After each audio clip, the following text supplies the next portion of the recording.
أعوذ بالله من الشيطان الرجيم. بسم الله الرحمن الرحيم. قل يا أهل الكتاب تعالوا إلى كلمة سواء بيننا وبينكم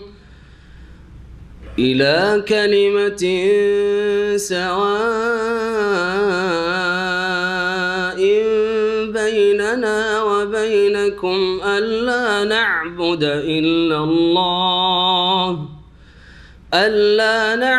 إلا الله ولا نشرك به شيئا ولا يتخذ بعضنا بعضا أربابا من دون الله فإن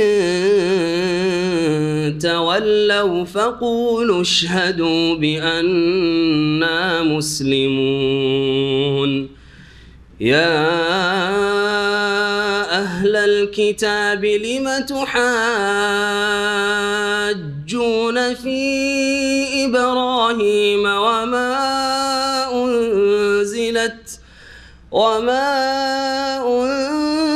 أنزلت التوراة والإنجيل إلا من بعده أفلا تعقلون. ها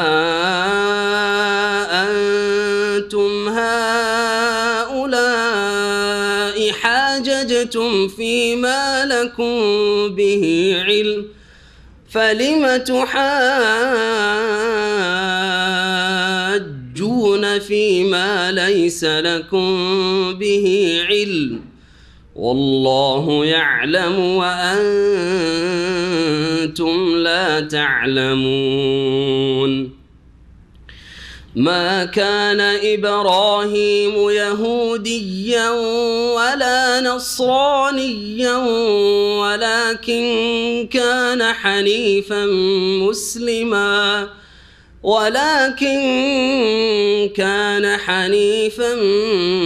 مسلما وما كان من المشركين. إن أولى الناس بإبراهيم للذين اتبعوه وهذا النبي والذين آمنوا والله ولي المؤمنين. ودت طائفة من أهل الكتاب لو يضلونكم وما يضلون إلا أنفسهم وما يشعرون. يا أهل الكتاب لم تكفرون بآيات الله وأنتم تشهدون. يا أهل الكتاب لم تلبسون الحق بالباطل وتكتمون الحق وأنتم تعلمون. وقالت طائفة من أهل الكتاب آمنوا بالذي أنزل على الذين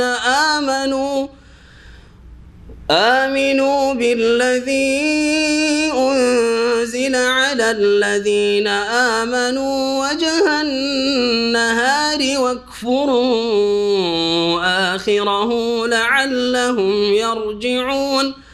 ولا تؤمنوا إلا لمن تبع دينكم قل إن الهدى هدى الله أن يؤتى أحد مثل ما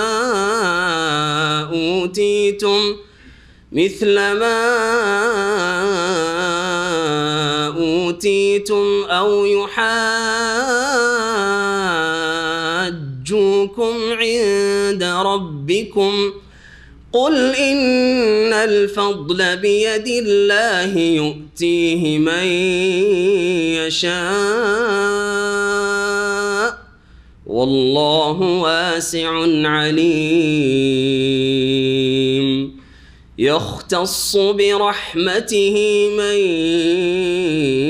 يشاء والله ذو الفضل العظيم ومن أهل الكتاب من إن تأمنه بقنطار يؤده إليك ومنهم من إن تأمنه بدينار لا يؤده إليك إلا ما دمت عليه قائما ذلك بأنهم قالوا ليس علينا في الأميين سبيل ويقولون على الله الكذب وهم يعلمون بلى من أوفى بعهده واتقى فإن الله يحب المتقين إن الذين يشترون بعهد الله وأيمانهم ثمنا قليلا أولئك لا خلاق لهم في الآخرة ولا يكلمهم الله ولا ينظر إليهم يوم القيامة ولا يزكيهم ولهم عذاب أليم. السلام عليكم ورحمة الله وبركاته. بسم الله الرحمن الرحيم. الحمد لله رب العالمين والصلاة والسلام على سيد المرسلين نبينا محمد وعلى آله وصحبه أجمعين. أما بعد فأعوذ بالله من الشيطان الرجيم. قل يا أهل الكتاب تعالوا إلى كلمة سواء بيننا وبينكم ألا نعبد إلا الله ولا نشرك به شيئا ولا يتخذ بعضنا بعضا أربابا من دون الله فإن تولوا فقولوا اشهدوا بأننا مسلمون. মহান আল্লাহর সমস্ত প্রশংসা যে আল্লাহ পাক রব্বুল আলামিন একমাত্র সত্য মাবুদ, সত্য উপাস্য, যার ইবাদত বন্দেগী প্রতিষ্ঠা করা হচ্ছে তৌহিদ, আর তার ইবাদত বন্দেগীতে শরীক করা হচ্ছে শিরক। তার ইবাদত বন্দেগীর কোনো কিছু তার কোনো সৃষ্টির দিকে ফিরিয়ে দেওয়া হচ্ছে বড় শিরক। আল্লাহ রাব্বুল আলামিন মানব জাতির ওপর সবচেয়ে বড় যে বিষয়টি ফরজ করেছেন সেটা হচ্ছে আল্লাহর তৌহিদ বা একত্ব প্রতিষ্ঠা করা। এই একত্বই হচ্ছে মানব জাতির ঐক্যের একমাত্র উপায়। তৌহিদের ভিত্তিতেই মানব জাতি এক হতে পারে, মুসলিম উম্মাহ ঐক্য গড়ে তুলতে পারে। এটি হচ্ছে দ্বীনের মূলনীতি, যা আম্বিয়া রসুলগণের মাধ্যমে মহান আল্লাহ জানিয়েছেন প্রত্যেক যুগে। সালাত এবং সালাম নাজিল হোক নবী মুহাম্মদুর রাসূলুল্লাহ সাল্লাল্লাহু আলাইহি সাল্লামের উপর, যাকে আল্লাহ রাব্বুল আলামিন তৌহিদের দাওয়াত নিয়ে মানব জাতির উদ্দেশ্যে পাঠিয়েছেন যখন পৃথিবী শিরকে ভরপুর হয়ে গেছিল। আমাদের আজকে জুমাবার 27শে শাওয়াল 1438 হিজরি। আজকে আমাদের তাফসীর শুরু হবে সূরা আলে ইমরানের ৫ম পর্ব আয়াত নম্বর ৬৪ থেকে। এই আয়াতে মহান আল্লাহ মানব জাতিকে ঐক্যের আহ্বান করেছেন, ইত্তেফাক, ওয়াহদা, ইউনিটির দাওয়াত দিয়েছেন যে তোমরা এক হয়ে যাও। এবং কিসের ভিত্তিতে এক হইতে হবে তাও আল্লাহ এখানে বর্ণনা করেছেন। 3টি মূলনীতি এখানে আল্লাহ রাব্বুল আলামিন বর্ণনা করেছেন। এই 3টি মূলনীতিকে ভিত্তি বানিয়েই আমাদেরকে ঐক্য গড়ে তুলতে হবে। তিনটি মূলনীতিকে উপেক্ষা করে তিনটি মূলনীতির ক্ষেত্রে ছাড় দিয়ে যে যাক আছে আর নাই আছে আমরা এক হওয়ার চেষ্টা করি অন্য কোনো কিছুর ভিত্তিতে, এটা কখনো হবে না। না মুসলিম উম্মতে ঐক্য আসতে পারে এই তিনটি মূলনীতি ছাড়া, আর না মানব জাতি এক প্ল্যাটফর্মে আসতে পারে। মুসলিম জাতিকে প্রথম এই ঐক্যের দাওয়াত দেওয়া হয়েছে তিনটি মূলনীতির ভিত্তিতে, আর তারপরে আহলে কিতাব যারা ঐশী গ্রন্থধারী, যাদের জন্য কিতাব আল্লাহ নাযিল করেছেন এবং আম্বিয়া রসুলগণের সাথে তাদের সম্পৃক্ততার দাবি রয়েছে যে আমরা অমুক অমুক নবীর অনুসারী, যদিও মৌখিক দাবি, তাদেরকে আল্লাহ রাব্বুল আলামিন এই দাওয়াত দিয়েছেন। এই দাওয়াত প্রত্যেক মানুষকে, সে মুআহিদ হোক আর মুশরিক হোক, সকলকে আল্লাহ রাব্বুল আলামিন এই দাওয়াত দিয়েছেন, এই আহ্বান করেছেন। এবং এই দাওয়াত পেয়ে নবী মুহাম্মদুর রাসূলুল্লাহ সাল্লাল্লাহু আলাইহি সাল্লাম সকল স্তরের মানুষের কাছে পৌঁছে দিয়েছেন, নিচে থেকে শুরু করে ওপর লেভেল পর্যন্ত সমস্ত লেভেলে পৌঁছে দিয়েছেন। এর বাস্তব প্রমাণ নবী মুহাম্মদুর রাসূলুল্লাহ সাল্লাল্লাহু আলাইহি সাল্লামের যুগে মদিনার জীবনে রাজা বাদশাদের নামে, প্রত্যেকটি দেশের শাসকের নামে ইসলামের দাওয়াত দিয়ে চিঠিপত্র প্রেরণ, যাতে ছিল ইসলামের দাওয়াত। এবং প্রত্যেকটি চিঠিতে এই আয়াতটি লেখা ছিল। এই আয়াতে যে তিনটি মূলনীতি বলা হয়েছে, তিনটি মূলনীতি ছাড়া ইসলামের দাওয়াত হইতে পারে না, ইসলামের প্রচার প্রসার হইতে পারে না। কেউ যদি বলে আমরা ইসলামের খেদমত করছি কিন্তু এই তিনটি মূলনীতি নেই, তাহলে তারা মিছামিছি ইসলামের দাবিদার।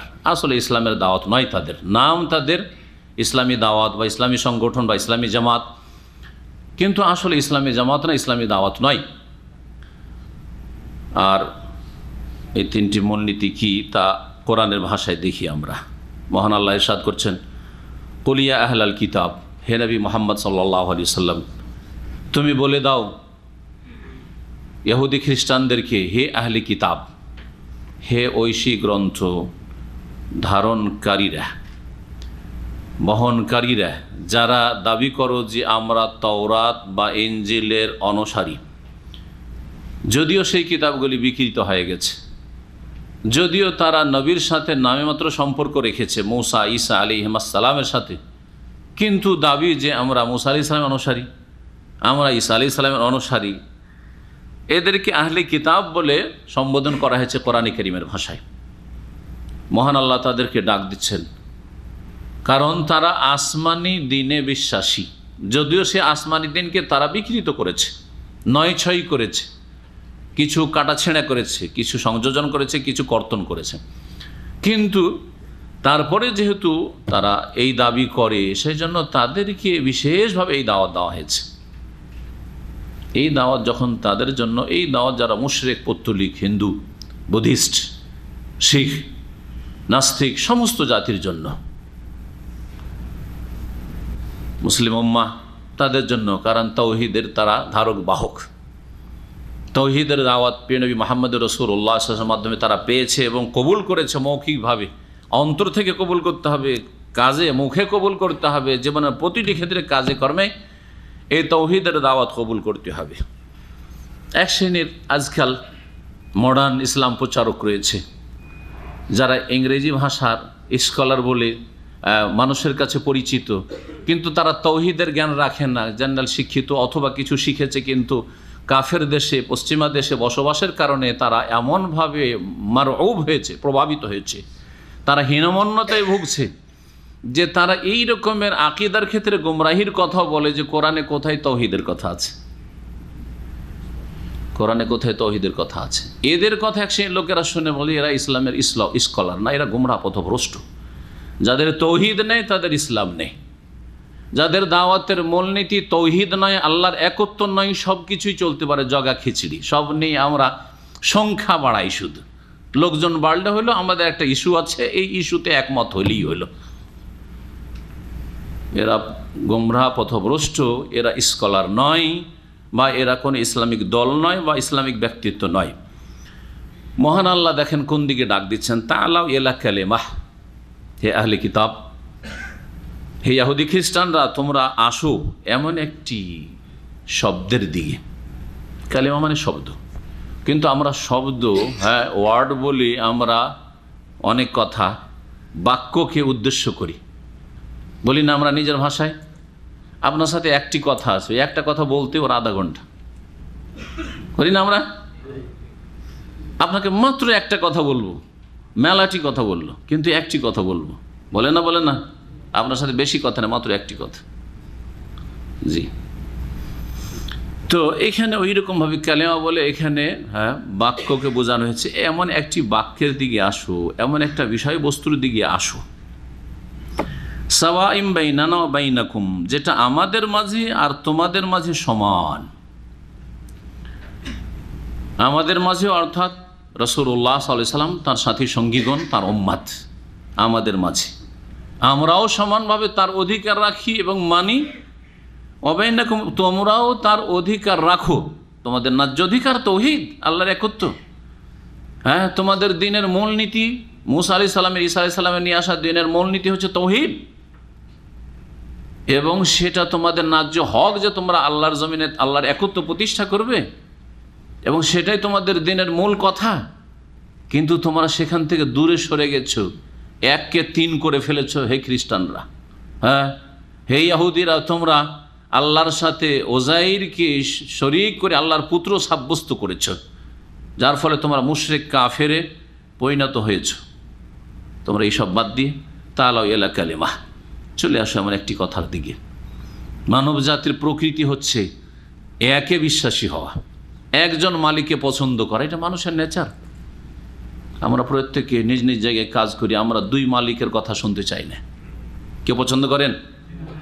কর্মক্ষেত্রে যে এক ম্যানেজার বলছে যে যাও এদিকে যাও, আর এক ম্যানেজার বলছে বসো এখানে কাজ আছে, কোনটা করবেন আপনি? মহাবিপদ, তাই না? মহাবিপদ। যারা হাউস ড্রাইভারি করে তাদের জিজ্ঞাসা করিয়েন। ওই বুড়া বুড়ি থেকে শুরু করে তার যে যত ছেলে মেয়ে আছে আর নাতি আছে নাতনি আছে, সবার হুকুম। কে বলছে যে মুদিখানা বাকালা যাও, কে বলছে যে চলো গাড়ি স্টার্ট দাও। একজন আছে এই শহরে এই মাথায় বলছে আমার কাছে আসো, আরেকজন বলছে না আমার কাছে আসো। যাবে কোন দিকে? মহাবিপদ, তাই না? কেউ পছন্দ করে না, দুইজন মালিক পছন্দ করে না। দুইজন মালিক কেউ পছন্দ করে না যে আপনার দুটো ম্যানেজার, একজন বলছে এই কাজ কর, আরেকজন বলছে এই কাজ কর। কোনটা করবেন? যার কাজটা আগে করবেন সে খুশি, যার কাজটা একটু পরে করবেন ঠিক আছে ওটাও করবো, সে হচ্ছে নাখোশ। যারা সকালবেলা এই যে যারা টি বয় থাকে, ক্লিনার থাকে, নাস্তা পানি এনে দেয় ভদ্রলোকদের, কর্মচারীদের, দেখেছেন তো অফিসগুলিতে, যার নাস্তা আগে এনে দেবে ও খুশি, আর যারটাতে লেট হবে ওর রাগের শেষ নেই, খুশি করা যায় না। মহাবিপদে আছে। তখন ও দেখে যে কোনটা চেয়ার মজবুত, ও টি বয় দেখে যে কোনটা চেয়ার বেশি শক্তিশালী, যে চেয়ারটা আমার চাকরি খেতে পারে, চাকরিকে রাখতে পারে। ওই চেয়ারটাকে ঠিক রেখে বাকি চেয়ারের তখন খেদমত, 2 নম্বর 3 নম্বর 4 নম্বর সিরিয়াল ও নিজে নিজে দেয় বিবেকে, তাই না? কখনো বরদাস্ত করে না। এটা সবাই চায় এক মালিকের আনুগত্য করতে। এর নাম হচ্ছে তাওহীদ। এই কথাই তো সূরা ইউসুফে আল্লাহ রাব্বুল বলছে আরবাবু মুতাফাররিকুনা খায়রুন আমিল্লাহুল ওয়াহিদুল কাহার। আরে অনেক মালিক খায়রুন, এটা বেশি ভালো উৎকৃষ্ট না আমিল্লাহুল ওয়াহিদুল কাহার? এক আল্লাহ যিনি আল ওয়াহিদুল আহাদ, আল কাহার যিনি অপ্রতিদ্বন্দ্বী, যার কোনো প্রতিদ্বন্দ্বী নেই, তার আনুগত্য করলে কেউ আর শোকজ করতে পারবে না যে শোকজ করো তুমি, ওর কথা কেন মানলে, আমার কথা কেন মানলে না, বলার ক্ষমতা আছে কারো? কারো ক্ষমতা নেই। সেই আল্লাহকে মানা, সেই আল্লাহর ইবাদতকে প্রতিষ্ঠা করা, সেই আল্লাহকে সেজদা করা, সেই আল্লাহকে খুশি করা, সমস্ত ইবাদত বন্দেগীর ক্ষেত্রে, জীবনের প্রতিটি ক্ষেত্রে, এটা তোমার জন্য ভালো না অনেক পৃষ্ঠপোষক, অনেক মালিক, অনেক দেনেওয়ালা লেনেওয়ালা, এটা ভালো? যারা মুশরিক তাদের অবস্থা ঠিক ওই রকমই। এদিকে মসজিদে এসে আল্লাহকে রাজি করতে চায়, ওইদিকে এখানেও পালপিটিশন যে মাজারে যদি না যায়, ওরসে না যায়, বাবা যদি নারাজ হয়ে যায় তো সব সর্বনাশ হয়ে যাবে। গেল খাজা বাবার দরবারে আজমেরে, ওইদিকে পালপিটিশন লেগে আছে যে যদি সিলেট না যায় শাহজালাল বাবা, যদি সর্বনাশ করে দেয়, ওকেও রাজি করতে হবে। যাবে কোন দিকে? পেরেশানির শেষ নেই। মুশরিকদের পেরেশানি শেষ নেই, দেবদেবীর পূজারীদের পেরেশানি শেষ নাই। বিদ্যা নিতে হবে এই দেবীর কাছে, তো রুজি নিতে হবে লক্ষ্মী দেবীর কাছে, ইত্যাদি ইত্যাদি। একে রাজি রাখতে হবে, ওকে রাজি রাখতে হবে, না হলে তো মহাবিপদ হবে। হ্যাঁ, শনি যদি সর্বনাশ করে দেয় তাহলে অমুক রক্ষা কি করে রক্ষা হবে, পেরেশান। একজন মুসলিমের যে আল্লাহ রাব্বুল আলামিনের সার্বভৌমত্বে বিশ্বাসী, তৌহিদ বিশ্বাসী, জীবনের প্রতিটি ক্ষেত্রে আল্লাহ দেনেওয়ালা, আল্লাহ লেনেওয়ালা। আল্লাহ রাব্বুল আলামিনের ইচ্ছার বিরুদ্ধে পৃথিবীতে কেউ কিছু করতে পারে না। সকলে মাবুদ না, সকলেই আব্দ গোলাম, সকলেই অসহায়। একমাত্র আল্লাহ রাব্বুল আলামিন মাবুদ এবং তিনি মালিক। সকলেই মালিক, সকল আল্লাহ রাব্বুল আলামিন মালিক একমাত্র, আর সকলে মামলুক, সকলে তার অধীনে। এই যে বিশ্বাস, তৌহিদ যে বিশ্বাস রাখে আল্লাহ রাব্বুল আলামিন রব, আর সকলে মারবুব, আল্লাহ পালন কর্তা, আর সকল সৃষ্টি আল্লাহ পাক রাব্বুল আলামিনের প্রতিপালনের মুখাপেক্ষী। আল্লাহ যদি রক্ষা না করেন কেউ রক্ষা পেতে পারে না। এতে শান্তি রয়েছে। এই জন্য যারা তৌহিদে বিশ্বাসী তারা শান্তিতে থাকে, দুনিয়াতেও শান্তি, মওতের পরেও শান্তি, মওতের সময়েও শান্তি, জান্নাতেও শান্তি, বিচার দিবসেও শান্তি। আমার রব্বা রাদিতু বিল্লাহ রব্বা ওয়া বিল ইসলামে দীনান। আর আল্লাহ রাব্বুল আলামিনের ইবাদত বন্দেগী আদেশ নিতে জানার মাধ্যম একমাত্র মুহাম্মদুর রাসূলুল্লাহ সাল্লাল্লাহু আলাইহি সাল্লাম।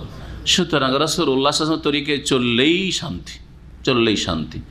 কিন্তু যারা ভাগ করেছে আকীদাতে, আবু মনসুর মাতুরিদিকে মানতে হবে, না হলে আকীদা খারাপ হয়ে যাবে। ফেকাতে আবু হানিফাকে মানতে হবে, না হলে ফেকার মাসলা মাসাইল খারাপ হয়ে যাবে। তাসাউফে আপনার চিস্তিয়া সাবেরিয়া মানতে হবে, নাকি নকশবন্দিয়া মানতে হবে, না কাদেরিয়া মানতে হবে, না হইলে আবার অবস্থা খারাপ হয়ে যাবে, রুহানিয়াত হাসিল হবে না, আল্লাহকে পাওয়া যাবে না। পেরেশান আছে, পেরেশান আছে, এরা পেরেশান আছে। তরিকতে মশলাকে দেওবন্দি সিলসিলা মানতে হবে, না ওই রেজবি সিলসিলা মানতে হবে, না মওদুদি সিলসিলা মানতে হবে। পেরেশান আছে, কোন দিকে যাবে না যাবে, পেরেশান আছে। না ইলিয়াসি সিলসিলা মানতে হবে, পেরেশান আছে। আর আমাদের জীবনের প্রতিটি ক্ষেত্রে মুহাম্মদুর রাসূলুল্লাহ সাল্লাল্লাহু আলাইহি সাল্লামের মাধ্যমে আল্লাহর বিধান নিতে হবে, আকীদাও নিতে হবে মুহাম্মদ রাসূলুল্লাহ সাল্লাল্লাহু আলাইহি মাধ্যমে, ফিকর মাসলা মাসাইলও নিতে হবে কোরআন সুন্নাহ থেকে, ওহী থেকে, মুহাম্মদ রাসূলুল্লাহ সাল্লাল্লাহু আলাইহি মাধ্যমে। আর রুহানিয়াতের উন্নতি করতে হবে, আধ্যাত্মিকতাও নিতে হবে রাসূলুল্লাহ সাল্লাল্লাহু আলাইহি মাধ্যমে। আর মসলাক হইতে হবে রাসূলুল্লাহ সাল্লাল্লাহু আলাইহি ওয়াসাল্লামের মসলাক, মযহাব হইতে হবে রাসূলুল্লাহ সাল্লাল্লাহু আলাইহি ওয়াসাল্লামের মযহাব, আকীদাও হইতে হবে রাসূলুল্লাহ সাল্লাল্লাহু আলাইহি ওয়াসাল্লামের আকীদা। না আবুল হাসান আশআরী, না আবু মনসুর মাতুরিদি, না অমুক আর না তমুক, না ফলান না ফলান, কিছুই নেই। অমুক আর অমুক তারা দিনের খাদেম ছিল, যেটুকু কোরআন সুন্নাহ সব পক্ষে বলেছে সেটুকু সাদরে গৃহীত মঞ্জুর, আর যেটুকু উল্টো হয়েছে আমরা আপন গতিতে কোরআন সুন্নাহর ওহীর পথে চলতে আছি। বুঝছেন না, বুঝছেন না? দিন বুঝছেন না, বুঝছেন না? দিন যখন বুঝে গেছেন তাহলে এই তরিকায় চলবেন। ইবাদত একমাত্র আল্লাহর, তৌহিদ একমাত্র আল্লাহর, আর আদর্শ সুন্নাহ হচ্ছে একমাত্র রাসূলুল্লাহ সাল্লাল্লাহু আলাইহি সাল্লামের। এমন একটি কথার দিকে আসো, সাওয়াইম বাইনানা, যেটা আমাদের মাঝে, ওয়া বাইনাকুম, তোমাদের মাঝে সমান, সমান অধিকার। সবাই আমরা মানি এবং মানব, সবার জন্য এই দিন তৌহিদের দিন। সেটা কি? তিনটি কথা বলা হয়েছে, শুরুতে বলেছি। আল্লাহ নাবুদা ইল্লাল্লাহ, এক। ওয়ালা নুশরিকা বিহি শাইআ, দুই। ওয়ালা ইয়াত্তাখিযা বা'দুনা বা'দান আরবাবা মিন দুনিল্লাহ, এই তিন। এই তিনটি হচ্ছে মূল নীতি, যে তিনটি বিষয়কে ভিত্তি বানিয়ে ঐক্য গড়ে তুলতে হবে। মুসলিম ঐক্য, মুসলিম ঐক্য, আমাদের ঐক্য হইতে হবে, ঐক্য হইতে হবে। খুব শুনছেন ওয়াইজ বক্তাদের কাছ থেকে, আর মুসলিম যারা চিন্তাশীল মানুষ, সমাজ দিনের জন্য চিন্তা করে, কিন্তু এই তিনটি মূলনীতি যদি না থাকে তো এগুলি শুধু মৌখিক কথা, কাজে কখনো ঐক্য আসবে না। প্রথম কথা, আল্লাহ নাবুদা ইল্লাল্লাহ, আমরা একমাত্র আল্লাহ ছাড়া কারো ইবাদত করব না। মানে কার ইবাদত করব? একমাত্র আল্লাহর ইবাদত করব। এটা হচ্ছে ইতিবাচক, ইতিবাচক শুনে রাখেন, পজিটিভ। তাহলে এবাদত আল্লাহর করতে হবে। তৌহিদ সবচেয়ে বড় এবাদত। আপনার অন্তরে তৌহিদ, জবানে তৌহিদ, কাজে কর্মে তৌহিদ, সবচেয়ে বড় এবাদত। এই ক্ষেত্রে সকল মুসলিম, অমুসলিমদের কথা বাদ দেন, আমরা মুসলিম নিয়ে আলোচনা করি এখন, যদিও সারা বিশ্বের সমস্ত মানুষকে এই দাওয়াত দেওয়া হয়েছে, কিন্তু আমরা আগে নিজেরা নিজের ঘরের সংশোধন করি, পরের সংশোধনের আগে। আমরা একমাত্র কি করব? আল্লাহর এবাদত করব। আল্লাহর এবাদত তৌহিদ, তারপরে হচ্ছে 5 ওয়াক্ত সালাত। সুতরাং আমরা সকল মুসলিম একমাত্র আল্লাহর জন্য সালাত আদায় করব, 5 ওয়াক্ত নামাজ পড়ব।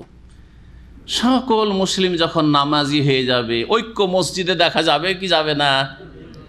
সকলকে মসজিদে পাওয়া যাবে। আমির, গরিব, সুখী, দুঃখী, শিক্ষিত, অশিক্ষিত, সকলকে মসজিদে পাওয়া যাবে। শুধু ঈদের দিনে, জুমার দিনে নয়, ফজর নামাজ পাওয়া যাবে। কারণ আমরা সকলেই আল্লাহর ইবাদত করি, সকলেই আমরা যাকাত দেব, যাদের উপর যাকাত ফরজ হয়েছে। সকলেই আমরা সিয়াম পালন করে রোজা রাখবো, যাদের রোজা ফরজ হয়ে আছে। সকলেই আমরা হজ করব, যাদের হজ ফরজ হয়ে আছে আর এখনো হজ করেননি। এইভাবে ঐক্য দেখা যাবে মসজিদে, ঐক্য দেখা যাবে হজের মাঠে, ঐক্য দেখা যাবে গরিব, দুঃখী, অসহায় যারা দরিদ্র, তাদের দারিদ্র্য মোচনের ক্ষেত্রে ঐক্য দেখা যাবে মাহে রমজানে। সবসময় 5 ওয়াক্ত সালাতে মসজিদে আসলে মুসলিমদের ঐক্য স্পষ্টভাবে দেখতে পাবেন আপনি। কাফেররা ভয়ে ভীত হবে এই দৃশ্য দেখে। মসজিদ খালি, মসজিদ বিরান, কি করে ঐক্য হবে?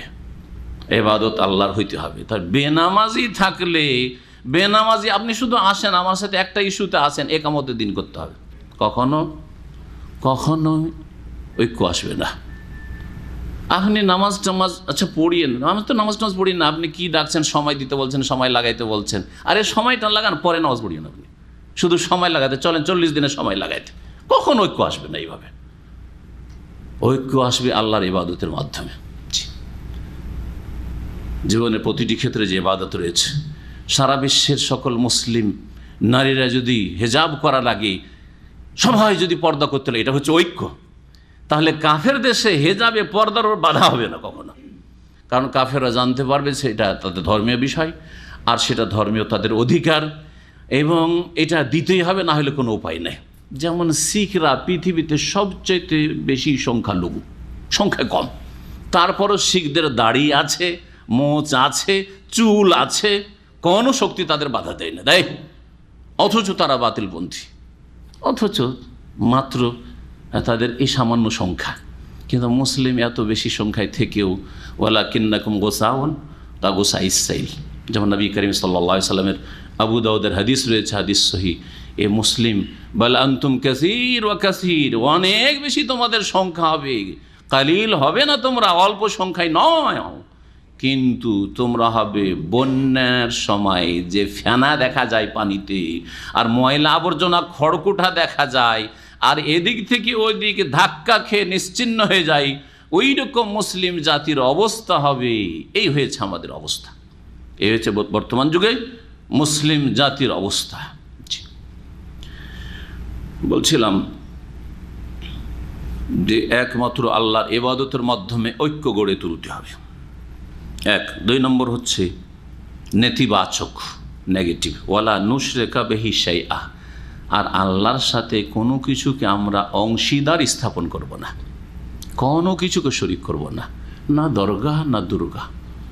হ্যাঁ, দুর্গা পূজা করি না আমরা, প্রতিমা পুতুল বিষয়, হিন্দুরা ওই সব প্রতিমা পুতুল পূজা করে, কিন্তু একই কাজ আপনার দরগাতে করছেন, কখন ঐক্য হবে না। যদিও তাদেরকে বলেন যে আপনারা মুসলিম তো কিবলায় বিশ্বাসী, এক গুমরা বলছে যে কিবলায় বিশ্বাস হইলেই হয়, শুধু কিবলায় বিশ্বাস হইলেই হয়, আল্লাহকে রব বলে মেনে নিল আর কিবলায় বিশ্বাস করলো, বাস এই 2-3টে জিনিস বিশ্বাস করলেই বাস আমাদের দলে হয়ে গেল, আর ঐক্য গড়ে তুলল। গোমরা সে আরব হোক আর অনারব হোক, কত ভ্রষ্ট সে। জি, শুধু কিবলায় বিশ্বাসী, নামাজ পড়ার সময় কিবলা বিশ্বাসী, আর বাকি দুয়াই আর বহু ইবাদত বন্দেগীতে মাজারে বিশ্বাসী, মাজারে বিশ্বাসী, বিশ্বাসী যে নবী মুহাম্মদ রাসূলুল্লাহ সাল্লাল্লাহু আলাইহি ওয়াসাল্লামের সাহাবীরা সবচেয়ে বেশি খারাপ, এ রাফেজি শিয়ারা, তারপরে বলছে যে কিবলায় বিশ্বাসী, ওদের সাথে আমাদের ঐক্য, বৃহৎ ঐক্যের স্বপ্ন দেখে বসে আছে এক শ্রেণী গুমরা স্কলাররা। কখন ঐক্য আসবে না? ওয়ালা নুশরিকা বিহি শাইআ, আল্লাহর সাথে কোনো কিছুকে শরিক করব না, কোনো কিছুকে শরিক করব না। তাহলে শিরক মুক্ত হইতে হবে। যদি মুসলিম ঐক্য গড়ে তুলতে হয় তো শিরককে পুরোপুরি বর্জন করতে হবে।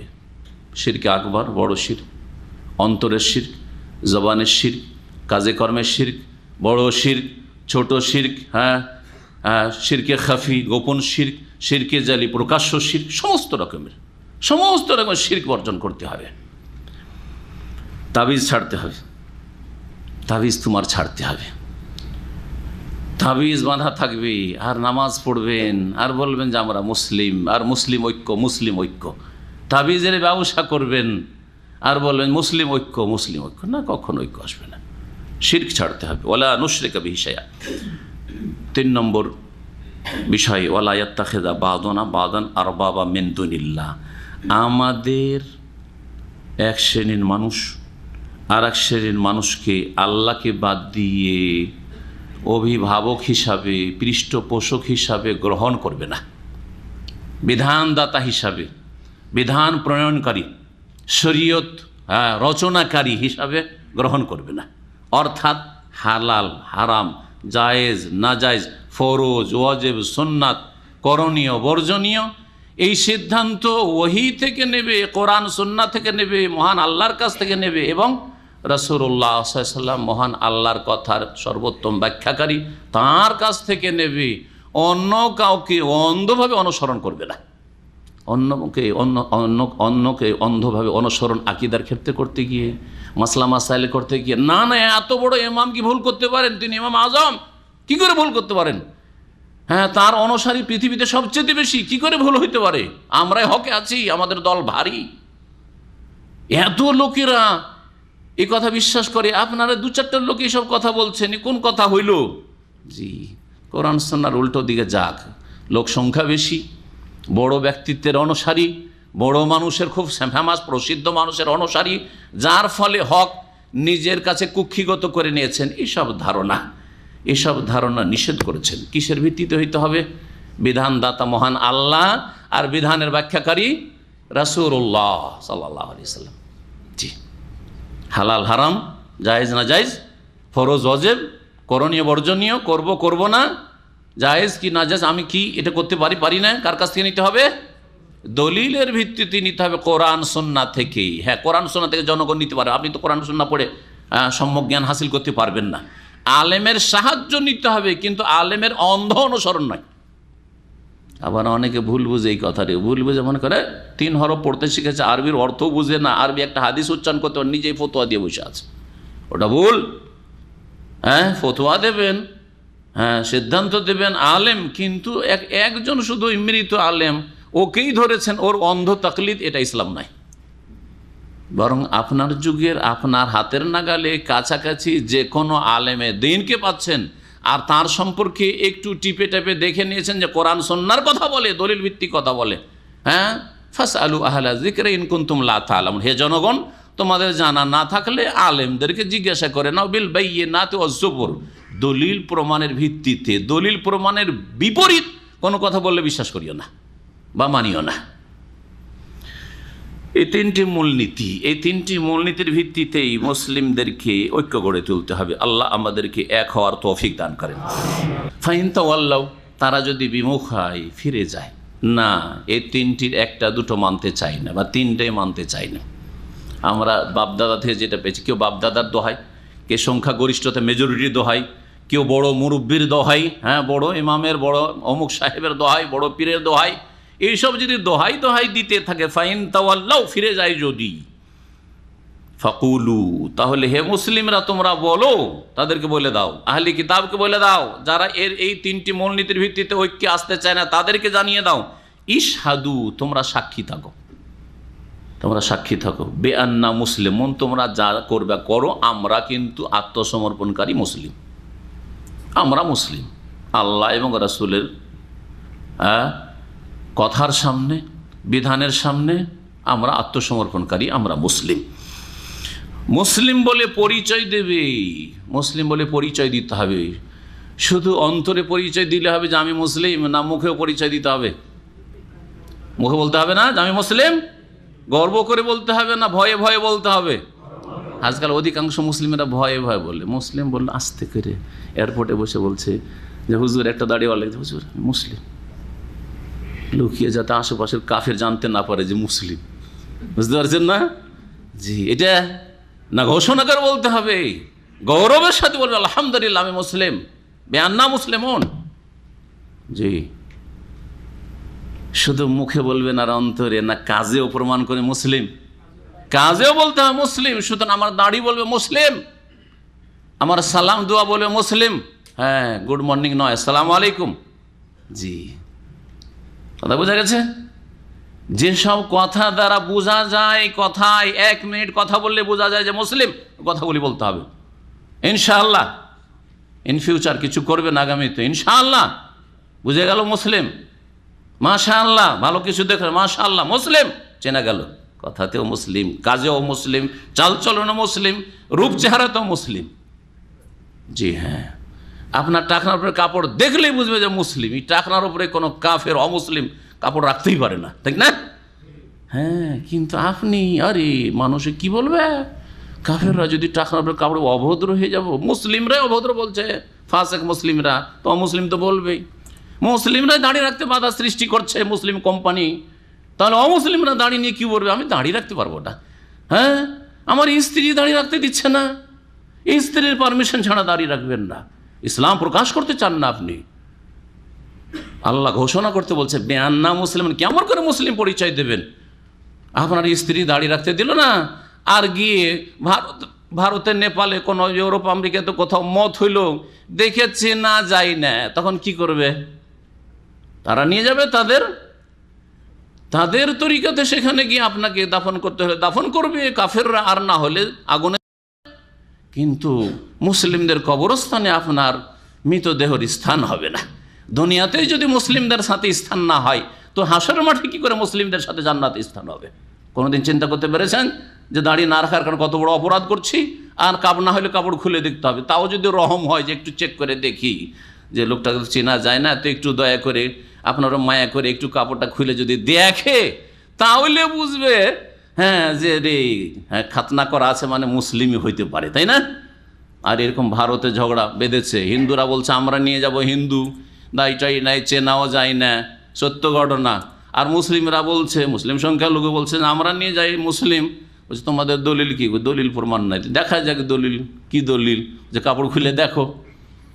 কাপড় খুলে দেখলো যে চামড়া নেই, হ্যাঁ চামড়া নেই, সুতরাং মুসলিম। বোঝা গেছে? তো এইটাই চান নাকি? হ্যাঁ, এইটা তো যদি একটু মায়া হয়, মুসলিমরা ওখানে প্রতিবাদ করতে গিয়েছিল সেই জন্য, দাবি করতে গিয়েছিল সেই জন্য, না হলে ওদেরকে বাবা ওই সব ঝামেলায় যাবো না, তোমরা নিয়ে যাও, জ্বালিয়ে দাও নিয়ে গিয়ে।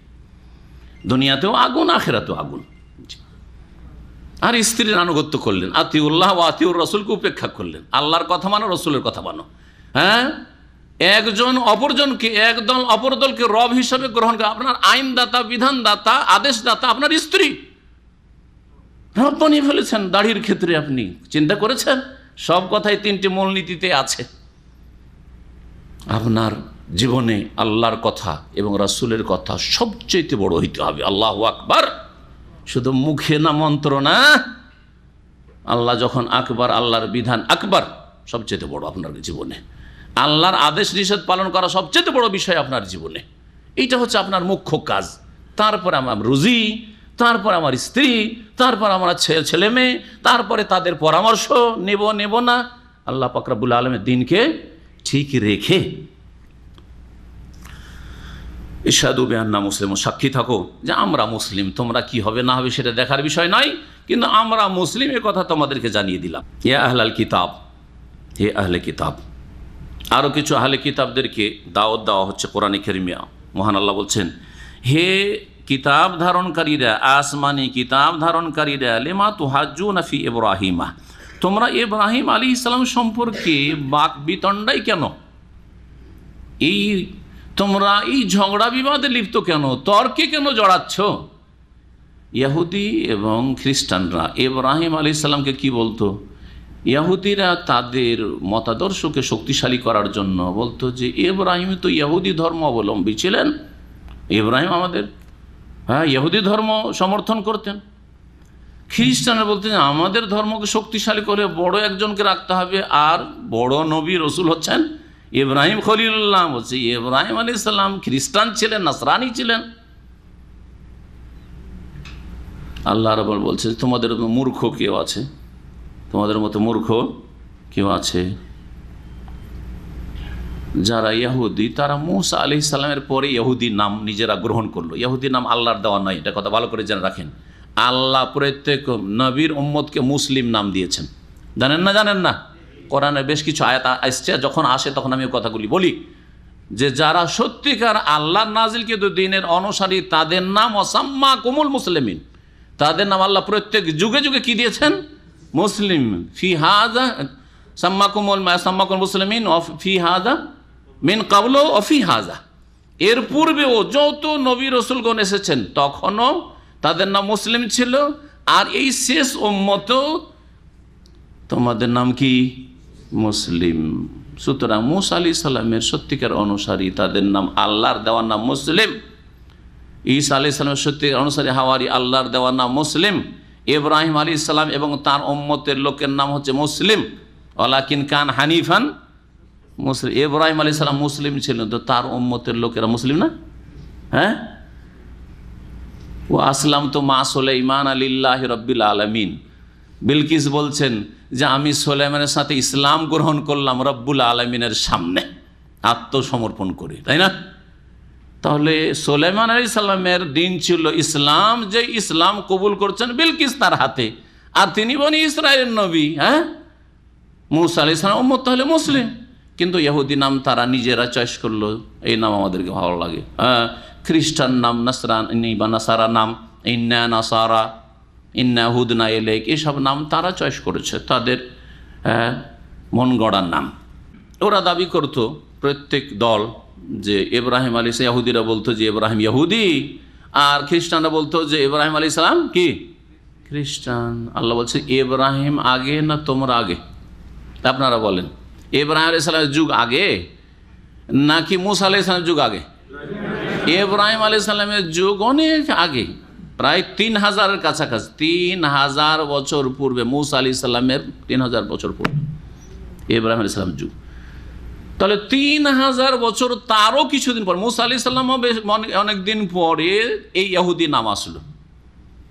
আর মূসা আলাইহিস সালাম আসলেন 3000 বছর। 3000 বছর আগের মানুষটা কি করে ইহুদি হইতে পারে?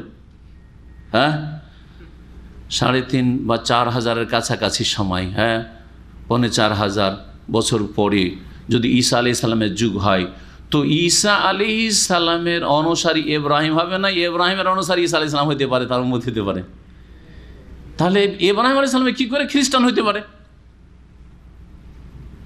এই যুক্তি এই ক্ষেত্রে বলছি, আমাদের ওস্তাদ ছিলেন আল্লামা শেখ শফিউর রহমান মোবারকপুর, যে রাহিকুল মখতুম। তো উনি নিজে বলছিলেন যে তার এলাকা মোবারকপুর এলাকায় এক বেরেলবি মৌলবি ওয়াজ করছে, জলসা করতে গিয়ে বলছে আমরা তো হানাফি আছি, আমাদের ইমাম আবু হানিফা হানাফি, এমনকি সাহাবীরাও হানাফি, এমনকি মুহাম্মদুর রাসূলুল্লাহ সাল্লাল্লাহু আলাইহি ওয়াসাল্লাম হানাফি, এমনকি ইব্রাহিম খলিলুল্লাহ হানাফি। তো কেন তোমার হানাফি মাযহাব মানবে না? এটা ওয়াজ, ভারতীয় ওয়াজ, কথা বলছেন। আমার কথা অনেকে বলে শুধু ভুল ধরে।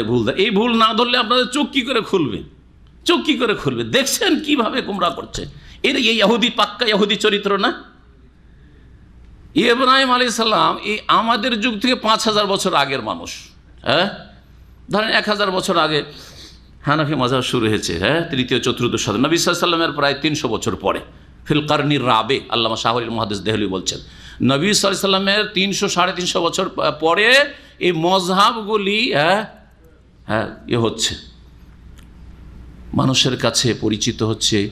আর এই মযহাব মানা, একবার মানতে হবে, এ কথা মানুষরা নিজেরা তৈরি করছে। আল্লাহ না কোরআনে ইঙ্গিত করেছেন, না রাসূলুল্লাহ সাল্লাল্লাহু আলাইহি ওয়াসাল্লাম বলেছেন ভবিষ্যৎবাণী যে এক যুগ আসবে, সাহাবীরা আমাদের যুগে তো মযহাব থাকলো না, তোমরা মযহাব মানিও। একটা হাদিস দেখান তো দেখি। মজহাবের বাইরে যাবে না কোনো মাসলা, হাদিসের উল্টা হইলেও দেখান তো দেখি। বরং ইমাম আবু হানিফার কথা দেখান তো, যে দেখো তোমরা যে যে মজহাবে আছো গিয়ার আছো ওটাতেই থাকবে, হাদিস কোরআন বাদ দাও, একটা মজহাব ধরে থাকতে হবে, এদিক ওদিক যাওয়া যাবে না। ইমাম আবু হানিফা বলেছেন না? বলেছেন যে রাসূলুল্লাহ সাল্লাল্লাহু আলাইহি ওয়াসাল্লামের কথার সামনে, সাহাবীর কথার সামনে আমার কথা কে, হ্যাঁ, আমার মতাদর্শকে, আমার যে মজহাব মত সেটাকে কি করিও, দেয়ালের ওই পাশে ছুঁড়ে ফেলে দিও। বলেছেন না বলেন নাই? তাহলে তো ইমামরাও তো হানফি ছিলেন না, ইমামরাও শাফি মালিকি হাম্বলি মজহাবের গোড়ামি শিখাননি যে মজহাব মানতে হবে। তারা শিখে কোরআন সুন্নাহ মানতে। আমরা কোরআন সুন্নাহর সকলে খাদেম, একই মাঠের আমরা খাদেম, সবাই এই দিন ইসলামের ফিল্ডে কাজ করছি। আর সুতরাং যেগুলো আমাদের কথা কোরআন সুন্নাহর অনুকূলে হবে সেগুলো মানবে, আর বাকি যেগুলো ভুল হবে ছেড়ে দেবে। এটা তারাও বলেছেন, আমিও বলছি। কিয়ামত পর্যন্ত যে কোনো হাক্কানি আলেম, কোরআন সুন্নাহর আলেম বলবে, বলবে না? বলবে না? এটাই ছিল তাদের তরিকা। মজহাব রাসূলুল্লাহ মজহাব তারাও ফলো করেছে, বানিয়ে দিল সাহাবেদেরকে হানফি, হ্যাঁ, এমনকি ইব্রাহিম খলিলুল্লাহকে হানফি। আর দলিল কি বলছেন? শেখ সাফিউর রহমান বারকই বলছেন যে কোরআনের আয়াত পড়ছে, হ্যাঁ, ওয়ালাকিন কানা হানিফা মুসলিমা। ইব্রাহিম আলাইহিস সালাম কি ছিলেন? হানফি মুসলিম ছিলেন। তরজমা শুনেন। বিকৃত ইহুদিরা কোরআন হাদিস, ইহুদিরা যেমন তাওরাত ইনজিলকে বিকৃত করেছে, কোরআন হাদিসকে এইভাবে তারা বিকৃত করে। হানিফা মুসলিম মানে হানফি মুসলিম ছিলেন। হানফিয়ান আছে না হানিফান আছে? যারা সার্ফ নাহু বুঝেন, গ্রামার বুঝেন, এখানে আছে হানিফান, হা নুন ইয়া তারপরে ফা আছে, ঠিক না? হানিফান। আর হানফিতে কি আছে? হা নুন ফা ইয়া, ইয়া শেষে আছে। তাহলে শব্দ আলাদা নয়। হানিফ থেকে হানফিতে নিয়ে যে ঢুকিয়ে দিল, বুঝলেন না? যে ইব্রাহিম আলাইহিস সালাম কি ছিলেন? মুসলিম, হানাফি মুসলিম ছিলেন। অথচ এর সহি তরজমা কি বলেন তো কেউ? হানিফা মুসলিম মানে একনিষ্ঠ, খালেস, মুখলেস কি ছিলেন? মুসলিম ছিলেন। খাঁটি, নিখুঁত, নির্ভেজাল ইসলাম পালনকারী ছিলেন তিনি। নিখুঁত, নির্ভেজাল ইসলাম পালনকারী তিনি ছিলেন।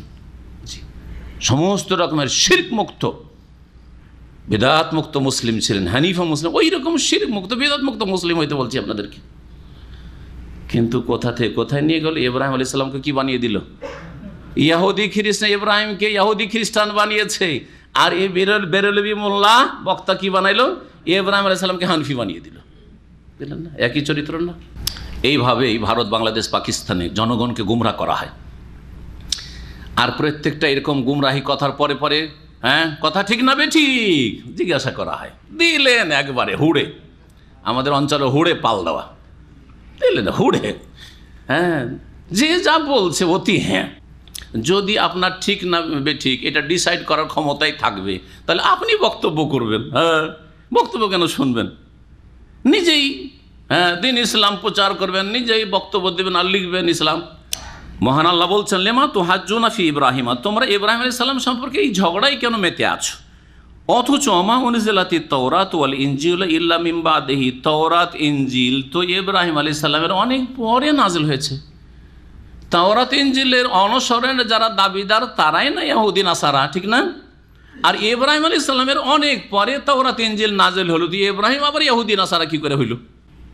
মজহাব 4th শতাব্দীতে আসলো। 4th শতাব্দী, এখন 1400 বছর চলছে, তাই না? তার মানে মজহাবের বয়স 1050 প্রায়, হাজারের ওপর একটু গেছে, তাই না? মজহাবের বয়স হচ্ছে 1050। আর রাসূলুল্লাহ সাল্লাল্লাহু আলাইহি সাল্লামের জামানা, সাহাবায়ে কেরামের জামানা হচ্ছে 1438 হিজরি, এখন 1438 হিজরি। তাহলে ইসলামের স্বর্ণ যুগে মজহাবের নামগন্ধ ছিল না। তারপরেও যদি মজহাব মানা ফরজ করে দেন, আল্লাহ ফরজ করলেন না, রাসূল সাল্লাল্লাহু আলাইহি ওয়াসাল্লাম ফরজ করলেন না, 1,24,000-এর কাছাকাছি কোনো সাহাবী ফরজ বললেন না, কোনো তাবেঈ ফরজ বললেন না, আর কোনো 4 ইমামের কোনো ইমাম ফরজ বললেন না, ইমাম বুখারী, মুসলিম, আবু দাউদ, নাসাঈ তারাও ফরজ কোনো জায়গায় কোনো কিতাবে বললেন না। আর তারপরে আজকালকার মৌলভী সাহেবেরা ফরজ করে নিল। কত বড় অপরাধ! এটা কি আল্লাহকে বাদ দিয়ে রব বানানো নয়? ওয়ালা ইয়াত্তাখিযা বাযুনা বাযান আরবাবা মিন দুনিল্লাহ, হ্যাঁ, এটা কি ইত্তাখাযু আহবারাহুম ওয়া রুহবানাহুম আরবাবা মিন দুনিল্লাহ নয়? সূরা তওবাতে বলা হয়েছে তারা তাদের পুরোহিতদেরকে, তাদের ধর্মগুরুদের কি আল্লাহকে বাদ দিয়ে বিধানদাতা বানিয়ে ফেলেছে যে ব্যাস অমুক সাহেবের কথা শুধু মানতে হবে, অন্য কারো কথা মানা যাবে না। আপনি এই মযহাবের ফতোয়া নেবেন আবার ওই মযহাবেরও নেবেন, এটা চলবে না। এটা নাকি গুমরাহি তাদের কাছে, তাদের স্কলারদের কাছে, মযহাবীদের কাছে এটা নাকি বলছে যে এটা হচ্ছে ইত্তেবাউল হাওয়া, নাকি কুপ্রবৃত্তির অনুসারী। যারা কোরআন হাদিস অনুসরণ করে ওহির অনুসারী তাদেরকে বলে কুপ্রবৃত্তির অনুসারী। কুপ্রবৃত্তির অনুসারী কারা? কিয়ামতের দিনে আল্লাহ রাব্বুল ইয়াফসিলু বাইনাহুম ইয়াউমাল কিয়ামাহ, সেই দিন স্পষ্ট হয়ে উঠবে। মযহাবের ফতোয়ার ইহতেরাম করেন, ফিকহ কিতাবের ইহতেরাম শ্রদ্ধা সম্মান রাখেন, আইম্মায়ে কেরামদের ইহতেরাম অবশ্যই করবেন। তারা দিনের বড় খাদেম ছিলেন, কিন্তু তাদের কাছে ওহী আসেনি, তারা ভুলের ঊর্ধ্বে না। হ্যাঁ, তাদেরও অনেক ক্ষেত্রে ভুল যদি না হবে তো এক ইসলামে 4টি মত কি করে হইল, ঠিক না? একটা তাহলে ঠিক, বাকি 3টাতে নিশ্চয়ই ভুল আছে, ইজতিহাদে ভুল আছে না? নেই, ভুল আছে, কিন্তু ইচ্ছা করে তারা ভুল করেছেন। ইচ্ছা করে ভুল করলে তারা অপরাধী, তারা অপরাধী না, কিন্তু তাদেরকে দাঁড় করে দিয়ে আপনাকে ছাড়া আর কাউকে মানবো না, রসুলের কথা যদি আপনার উল্টা যায়, হে ইমাম আপনাকে ছাড়া অন্য কিছু মানবো না, এটা আপনার গুমরাহি, আপনাদের হুজুরদের গুমরাহি, হ্যাঁ, মুকাল্লিদদের গুমরাহি। এই গুমরাহি বড়ই গুমরাহি, কিন্তু এটা হচ্ছে হ্যাঁ রব বানানো আল্লাহকে বাদ দিয়ে। আল্লাহ হেফাজত। আফালা তাকিলুন, তোমরা কি বুঝো না? তাওরাত ইনজিল ইব্রাহিম আলাইহিস সালামের পরে নাযিল হয়েছে, সুতরাং ইব্রাহিম ইহুদি নাসারা না। হা আনতুম হাউলাই, তোমরা তো এই লোক, হাজাজতুম ফিমা লাকুম বিহি ইলম, যে সম্পর্কে তোমাদের কিছু জ্ঞান আছে সে সম্পর্কেও বিতর্ক করছো। ইহুদি নাসারারা যে সম্পর্কে কিছু জ্ঞান আছে তাওরাত ইনজিল সম্পর্কে, সেটা নিয়েও তর্ক করে মুসলিমদের সাথে, সাহাবায়ে কেরামদের সাথে, রাসূলুল্লাহ সাল্লাল্লাহু আলাইহি ওয়াসাল্লামের সাথে। যেমন নাজরানের খ্রিস্টানরা তর্ক বিতর্ক করার জন্য এসেছিল, বাহাস করার জন্য। ফালেমা তুহাজ্জুনা ফিমা লাইসা লাকুম বিহি ইলম, তাহলে বলো যে সম্পর্কে সামান্য জ্ঞান সেটা নিয়ে তো তর্ক করা ঠিক না। বেশি জ্ঞান নাই, সম্যক জ্ঞান নয়, অল্প জ্ঞান আছে, সেটা নিয়ে যখন তর্ক করা ঠিক না, তাহলে যে সম্পর্কে তোমাদের কোনো জ্ঞান নাই সে সম্পর্কে কেন তোমরা তর্ক বিতর্কে জড়াচ্ছ?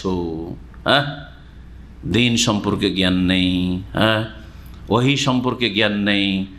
শেষ রাসূল সাল্লাল্লাহু আলাইহি সাল্লাম সম্পর্কে কিছু জ্ঞান তাদের কাছে ছিল যে ভবিষ্যৎবাণী, তারপরেও তার বিপরীত তারা তর্ক করে। আর যে সম্পর্কে জ্ঞান নেই সে সম্পর্কে জ্ঞান নেই কি সম্পর্কে? যে ইব্রাহিম আলাইহিস সালাম ইহুদি ছিলেন, এই যে দাবি, কোনো জ্ঞান নেই। হ্যাঁ, শুধু দল ভারী করার জন্য, নিজের মতকে শক্তিশালী করার জন্য এই দাবি করা। কেন এইসব ঝগড়া করছো? ওয়াল্লাহু ইয়ালামু আনতুম লা তা'লামুন, আল্লাহ সম্যক জ্ঞানী, তোমরা জানো না।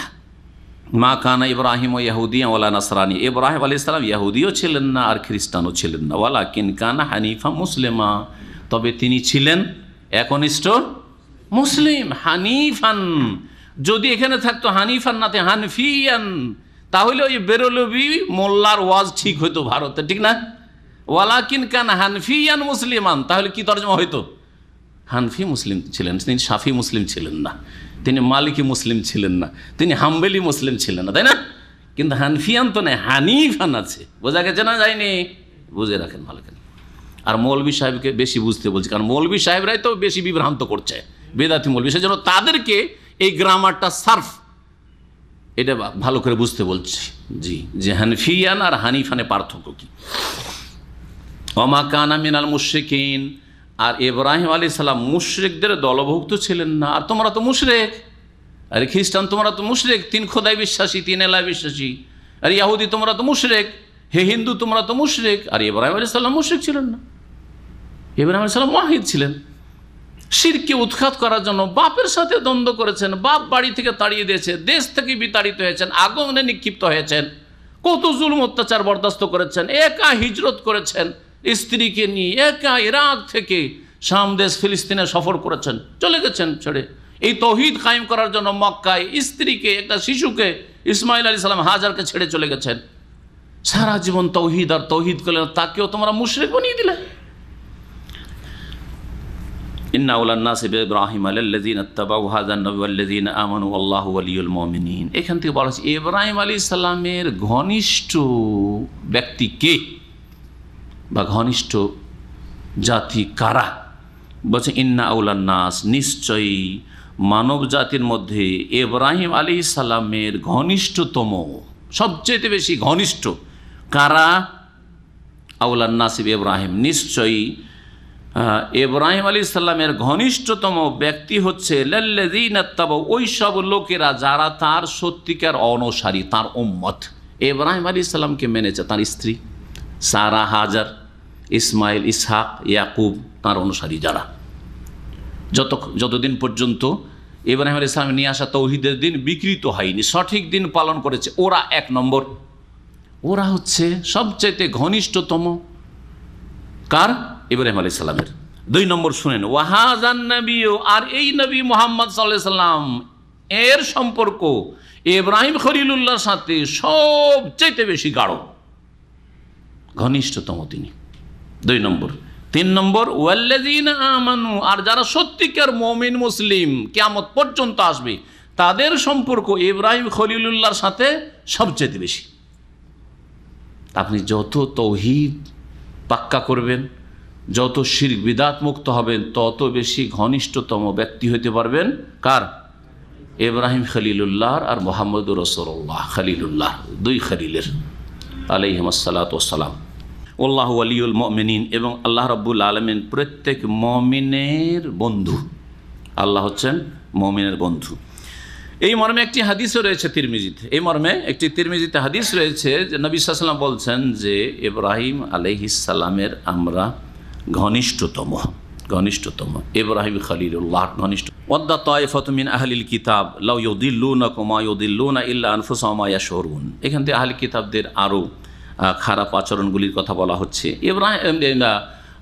আহলি কিতাব যারা ইহুদি নাসারা, তারা যেহেতু বিভ্রান্তির শিকার হয়েছে, তারা চায় না যে কেউ আবার সঠিক পথে থাকে। এটা মানুষের কিন্তু বদ স্বভাব, অসৎ মানুষদের অসৎ স্বভাব।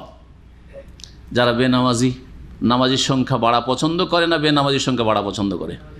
বেনামাজির সংখ্যা পছন্দ করে। যারা ধূমপান করে, হ্যাঁ, তারা ধূমপানকারী লোককে বেশি ভালোবাসে না, হ্যাঁ, যারা ধূমপান করে না তাদেরকে বেশি ভালোবাসে যারা তাদের দলের। মদখোররা মদখোরের সংখ্যা বাড়াইতে চায়, হ্যাঁ, চরিত্রহীনরা চরিত্রহীনের সংখ্যা বাড়াতে চায়, খনিরা খনিদের সংখ্যা বাড়াতে চায়, চোর ডাকাতরা চোর ডাকাতের সংখ্যা বাড়াতে চায়। এটা মানুষের নেচার।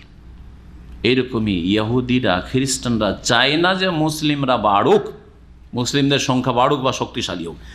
আল্লাহ বলছেন ওয়াদ্দা তায়েফাতু মিন আহলিল কিতাব, আহলি কিতাব কিতাব ধারণকারীদের এক দল পছন্দ করে, চাই কি, লাউ ইউদিল্লুনাকুম, যে তোমাদেরকে যদি পথভ্রষ্ট করতে পারে। হে নবী মুহাম্মদ সাল্লাল্লাহু আলাইহি ওয়াসাল্লাম, হে সাহাবীরা, ওমা ইউদিল্লুনা ইল্লা আনফুসাহুম, এইসব চক্রান্তের মাধ্যমে তারা নিজেদেরকে আরও অধিক পথভ্রষ্ট করছে। ওমা ইয়াশউরুন, কিন্তু তারা টের পায় না যে আরও পথভ্রষ্ট, আরও পাপের বোঝা বাড়ছে, আর আরও বেশি তারা গুনাহগার হচ্ছে। নিজেরা গোমরা, অন্যদেরকে গোমরা করে। মানুষ দুই প্রকারের গুমরারা। একদল আছে যারা সাধারণ গুমরা লোক, কিন্তু ওর মাধ্যমে কেউ গুমরা হয় না, শিরকি বেদাতি আকীদা রাখে নিজে, কিন্তু আর কাউকে পথভ্রষ্ট করে না। আর এক দল হচ্ছে মোল্লা সমাজ, বিদাতি মোল্লা সমাজ, নিজেরাও শিরকি বেদাতি আকীদা রাখে আর হাজার হাজার মানুষকে গুমরা করছে। কারা বেশি অপরাধী? কারা বেশি অপরাধী? যারা নিজেরা গুমরা হওয়ার পরে রাত দিন লেগে আছে বাকিদেরকে গোমরা পথভ্রষ্ট করার জন্য। বদাকিদা রাখে আল্লাহ সর্বত্র বিরাজমান, আল্লাহ নিরাকার, আর জনগণের সামনে ওয়াজ করে আল্লাহ নিরাকার, হাজার হাজার লোকে গোমরা করল। এরা সবচেয়ে বেশি পাপিষ্ঠ। এদেরকে যত লোক তাদের মাধ্যমে পথভ্রষ্ট হবে, বিভ্রান্তির শিকার হবে, তত লোকের বোঝা গুনার উঠাইতে হবে কিয়ামতের দিনে। এক ভাগ করে গুনাহ যেতেই আছে যে কোনো অপরাধের ক্ষেত্রে। ইয়া আহলাল কিতাব, হে কিতাব ধারণকারীরা, লিমা তাকফুরুনা বিআয়াতিল্লাহ, আল্লাহর কিতাব, আল্লাহর আয়াত, আল্লাহর কিতাবের, আল্লাহর বিধানের আয়াতসমূহকে কেমন তোমরা অস্বীকার করছো, অমান্য করছো। ওয়া আনতুম তাশহাদুন, অথচ তোমরা দেখতে পাচ্ছ। তাশহাদুন শাহেদা শাহাদা মানে দেখা, প্রত্যক্ষ করছো, বা তোমরা সাক্ষী রয়েছো, তোমাদের কাছে দলিল প্রমাণ রয়েছে। কি দলিল প্রমাণ রয়েছে? তাদের কিতাবে তাওরাত ইনজিলে ভবিষ্যৎবাণী রয়েছে মুহাম্মদুর রাসূলুল্লাহ সাল্লাল্লাহু আলাইহি সাল্লামের হাক্কানিয়াত সম্পর্কে, যে শেষ রাসূল তিনি, এবং যেসব লক্ষণগুলি তাতে রয়েছে সেই লক্ষণগুলি শেষ নবীর প্রতি ফিট হচ্ছে। এটা শুধু তাওরাত ইনজিলে নয়, তাওরাত ইনজিলে তো আল্লাহর আসমানি কিতাব, এমনকি বেদ যেটা মানুষের রচিত, তারপরেও যারা রচনা করেছে আর্যরা, তাদের কাছে আম্বিয়াদের কিছু জ্ঞান ছিল তাদের স্মৃতিতে।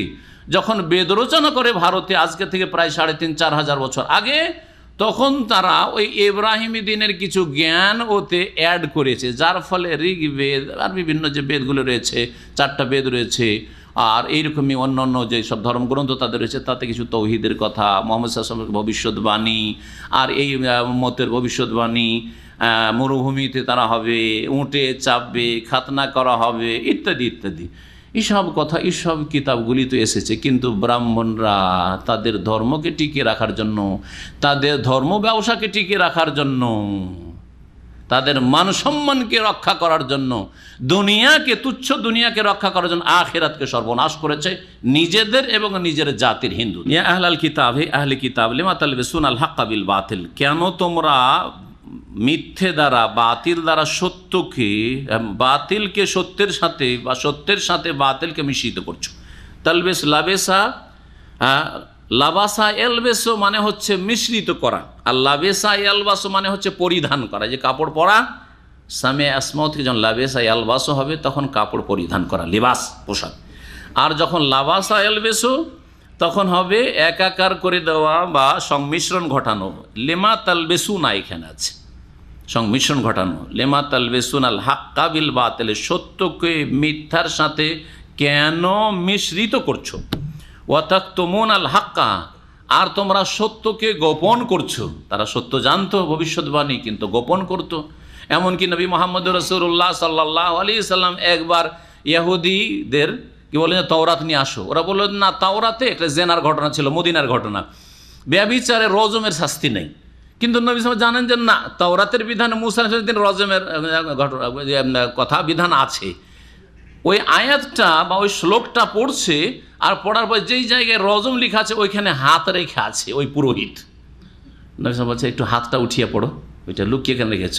যে ওয়াতাকতুমুন আল হাক্কা, হককে লুকিয়ে রাখা, যেইভাবে লুকিয়ে রাখা, গোপন করা।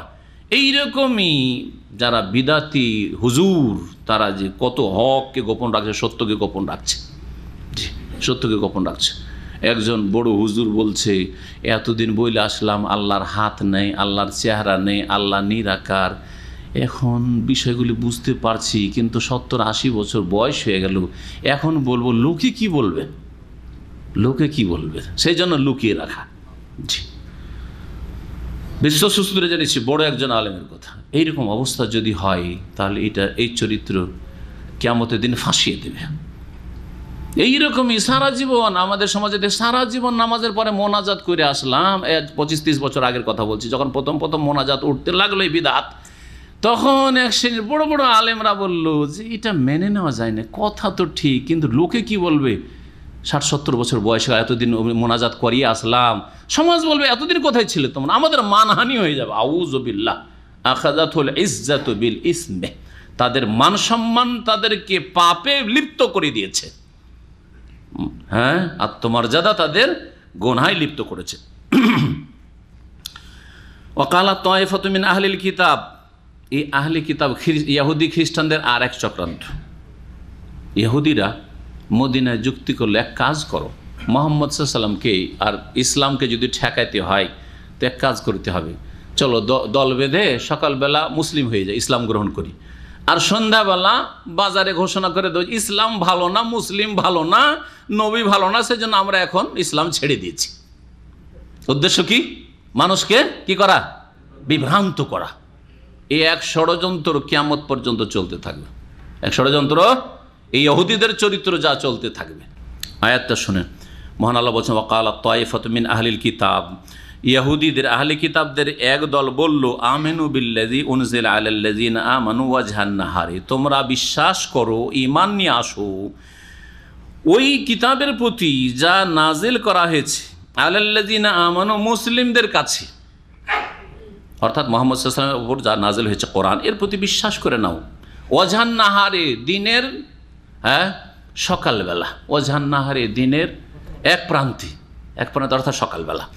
ওয়াকফুরু আখিরাহু, আর কুফরি করে দাও, অমান্য করো, অস্বীকার করো, ইসলাম থেকে ফিরে যাও আখিরাহু, দিনের শেষ বেলা, সন্ধ্যাবেলা বলো যে ইসলাম মানি না। কেন মানি না? ইসলাম ভালো না, ইসলামে এই দোষ আছে। উদ্দেশ্য কি? লাআল্লাহুম ইয়ারজিউন, যাতে করে ওই যে নতুন নতুন অনেকে মুসলমান হয়েছে এরা ফিরে যায়, এরা বিভ্রান্তির শিকার হয়ে যে ইসলাম ভালো হলে এই লোকগুলি থাকতো না। এত বড় একটা দল 50 জন 100 জন ইসলাম গ্রহণ করলো সকালবেলা, আর সন্ধ্যা হতে হতে এরা ইসলাম থেকে ফিরে গেল, তার মানে ইসলাম ভালো না, তার মানে ইসলাম ভালো না, ইসলামে বড় কোনো দোষ পেয়েছে, না হলে এরকম কেন করলো, বুঝছেন না? জি হ্যাঁ, ইসলামিক সেন্টারের বিরুদ্ধে এরকম চক্রান্ত চালায় এক শ্রেণীর অসৎ লোকেরা, পাপিষ্ট অন্তরের এই সব লোকেরা আসার পরে একটা বিশেষ একটা গরজ নিয়ে আসে। সবাই ইসলাম শিখতে আসে না, আপনি মনে করবেন না যে সবাই ইসলাম শিখতে আসে। আমি এক লোককে জানি, সে বেশ কিছুদিন আসুন, আজকে থেকে 15-16 বছর আগে আসার পরে তাকে বড় একটা টোপ দেওয়া হলো যে বাংলাদেশের একটা বড় সংগঠন আছে ইস্টার্ন প্রভিন্সের, আপনাকে এখানকার জেনারেল সেক্রেটারি বানিয়ে দেওয়া হবে। যখন আমি বাধা সৃষ্টি করলাম পরোক্ষভাবে যে এই রকমের সংগঠন এইখানে চলবে না, অচল, সৌদি আরবে নিষিদ্ধ সংগঠন করা, দেশের ফিতনা এখানে নিয়ে আসা যাবে না, যখন বললাম তখন বেরিয়ে চলে গেল দার্স থেকে। আর কত লোক যে বিভ্রান্ত করছে নিজের এলাকায়, আর করেছে যে আমি যাই না, দেখো আমি যেতাম, আমি খুব কাছের লোক ছিলাম, সবসময় যেতাম, এখন যাই না আমি, তার মানে ইসলাম সেন্টার খারাপ, ইসলাম সেন্টারের শেখেরা খারাপ, এখানে যারা দাওয়াতি কাজ করে তারা কোনো ভালো মানুষ না, দেখছেন না? কিন্তু আলহামদুলিল্লাহ যারাই এই অসৎ নিয়ত নিয়ে এই কাজ করেছে আর ইসলামিক সেন্টার ছেড়ে গেছে, তাদের দুনিয়ার সাথে আখেরাত বরবাদ করেছে। সেই লোককে ভালো করেছে নি, নামাজি 5 ওয়াক্ত ছিল, নামাজ ছুটে গেছে, কোথায় চলে গেছে, বরবাদ করেছে দিনকে। হ্যাঁ, ছেলেরা অসৎ হয়ে গেছে, দাড়ি একেবারে নায়ের কাছাকাছি চলে এসছে, ধূমপান থেকে এক রাতে তওবা করেছে, ধূমপানে আবার ফিরে এসছে, কয়েক প্যাকেট সিগারেট এখন লাগে, এইরকম বহু গান বাজনায় মেতে গেছে, কত বরবাদি। আর একজন লোক আসলো আর এক নিয়তে, কিছু দাওয়াতের কাজে অংশ নিল, আর নেওয়ার পরে প্রেম খেলায় মেতে উঠল, কথা বুঝতে পারছেন? প্রেম খেলায় মেতে উঠল। বিদাতিরা ওই প্রেম খেলা, আশেক মাসুকের কিস্সা, এরাও ধর্মের নামে, কোরআন শিক্ষার নামে আর দাওয়ার নামে মেয়েদের সাথে, মহিলাদের সাথে ফেসবুকে আর নেটে যোগাযোগ শুরু করলো। আর তারপরে তখন এখান থেকে এসব ক্যান্সারকে তখন কেটে ফেলা হলো, কারণ ক্যান্সারের অপারেশন করা ফরজ, টাকা পয়সা অনেক টাকা দিয়ে অপারেশন করে আসছেন না? বাপের ক্যান্সার হয়েছে, বাংলাদেশে ঠিক হইল না, ভারত, সিঙ্গাপুর আর কোথায় কোথায় বিদেশে যারা বেশি পয়সা আছে, ইউরোপ আমেরিকা যাও, চিকিৎসা করে কেটে ফেলে আসো, ফেলছেন না? কারণ এই অংশটা কেটে না ফেললে বাকিটাকে বাঁচানো যাবে না। তো এদেরকে যখন কাটাছেঁড়া করা হয় এই ক্যান্সারগুলিকে, তখন এরা ইসলামিক সেন্টারকে বদনাম করা শুরু করে, অসৎ উদ্দেশ্য। এইরকম বহু লোক রয়েছে, বহু গরজ নিয়ে।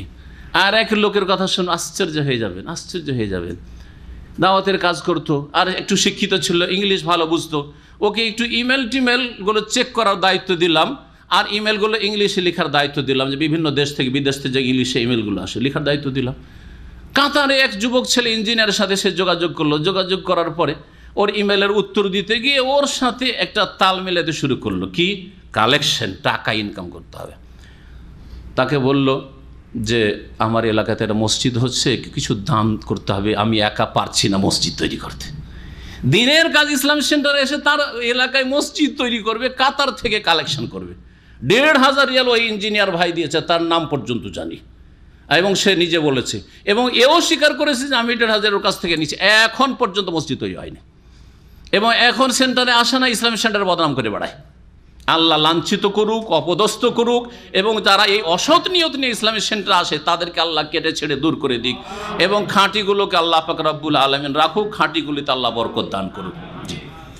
ভালো করে বুঝবেন, এই আয়াত শুধু ইহুদিদের জন্য না, এই চরিত্র যদি কারো মধ্যে থাকে কিয়ামত পর্যন্ত ওরাও এর আওতাভুক্ত।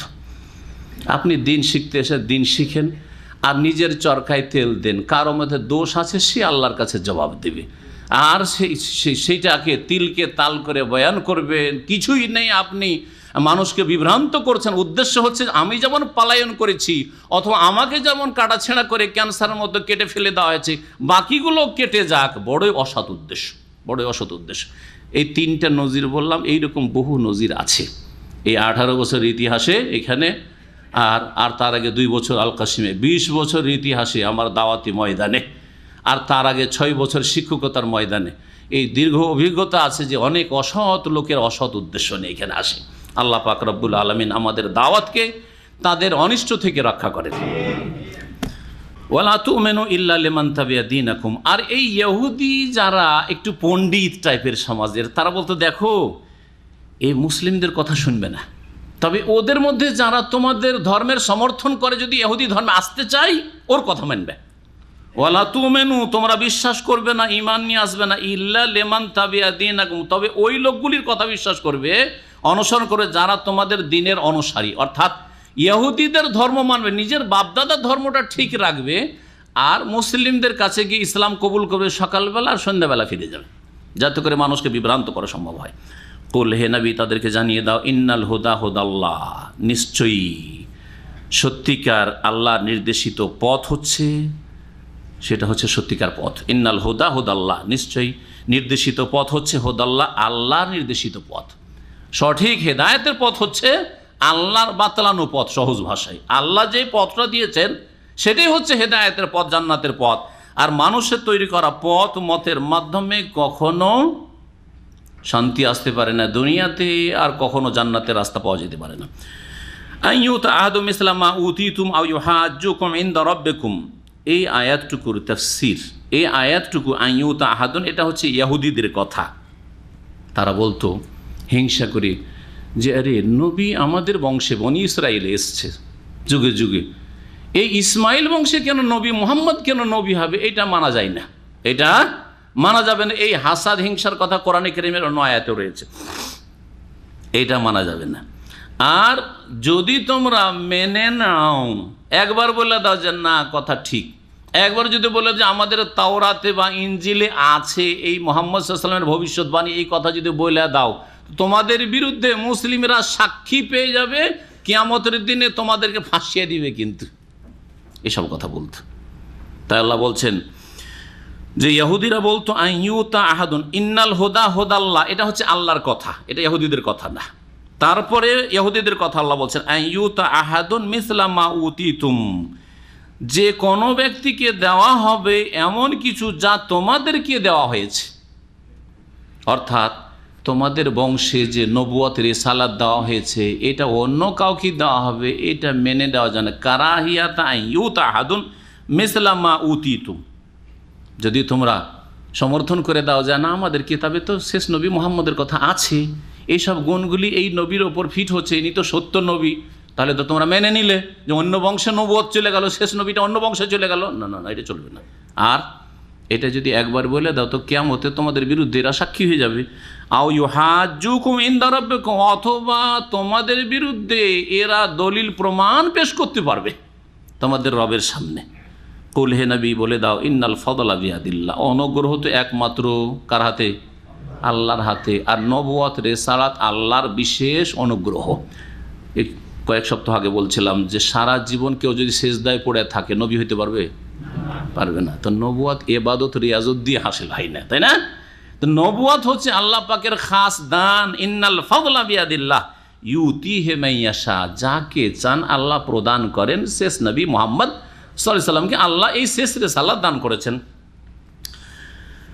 ওয়াল্লাহু ওয়াসিউন আলিম, এবং আল্লাহ রাব্বুল আলামিন প্রাচুর্যময়, ওয়াসিউন আলিমুন, সর্বজ্ঞ, সব কিছু তিনি জানেন। ইখতাসু বিরহমাতিহি মান ইয়াশা, আল্লাহ তার রহমত দিয়ে বিশিষ্ট করেন, রহমত দান করেন বিশেষভাবে মান ইয়াশা, যাকে চান।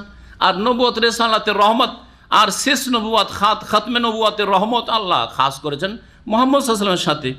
ওয়াল্লাহু যুল ফাদলিল আযীম, আল্লাহ রাব্বুল মহা অনুগ্রহকারী, মহা অনুগ্রহকারী। ওমিন আহলিল কিতাব মান ইন তা'মানু বিকিনতার ইউআদ্দিহি ইলাইক ওয়া মিনহুম মান ইন তা'মানু বিদিনারিন লা ইউআদ্দিহি ইলাইক ইল্লা মা দুমতা আলাইহি কায়িমা। এখান থেকে ইহুদিদের আমানতের ক্ষেত্রে, খেয়ানতের ক্ষেত্রে যে বদ চরিত্র সে কথা তুলে ধরা হয়েছে। ইহুদিদের শুধু আকীদার খারাপই ছিল না, এদের আমানতও বড়ই খেয়ানত ছিল, আমানতগুলো কিছু ছিল না। অধিকাংশ ইহুদিদের চরিত্র এবং ইহুদিদের ধারণা যে ইহুদিদের টাকা পয়সা বেমানি করলে পাপ হয়, ইহুদির কাছ থেকে সুদ খেলে পাপ হয়। তাদের বিকৃত বাইবেলে, বিকৃত তাদের কিতাব তালমুদে আছে যে ইহুদির কাছ থেকে যদি সুদ খায় তাহলে পাপী হবে, পাপ করবে, গুনাহ করবে। আর ইহুদি যদি উমামির কাছ থেকে, মানে বিজাতি, তাদের কাছে, মানে ইহুদি ছাড়া অন্য জাতি, মুসলিমের কাছ থেকে সুদ নেয়, হিন্দুর কাছ থেকে সুদ নেয়, খ্রিস্টানের কাছ থেকে সুদ নেয়, তাহলে কোনো পাপ না, তাদের ধনমাল হালাল, বেঈমানি করে অসুবিধা নেই। সুতরাং ফিলিস্তিনের জমিন, প্যালেস্টাইনের ভূমি যদি তারা জবরদস্তি দখল করছে মুসলিমদের কাছ থেকে, কোনো পাপ হবে না তাদের। এই ভ্রান্ত বিশ্বাস তাদেরকে বিকৃত পুস্তকে শিখিয়েছে, মানুষের কথাতে, গোমরা পথভ্রষ্টদের বিকৃত ধর্মতে শিখিয়েছে।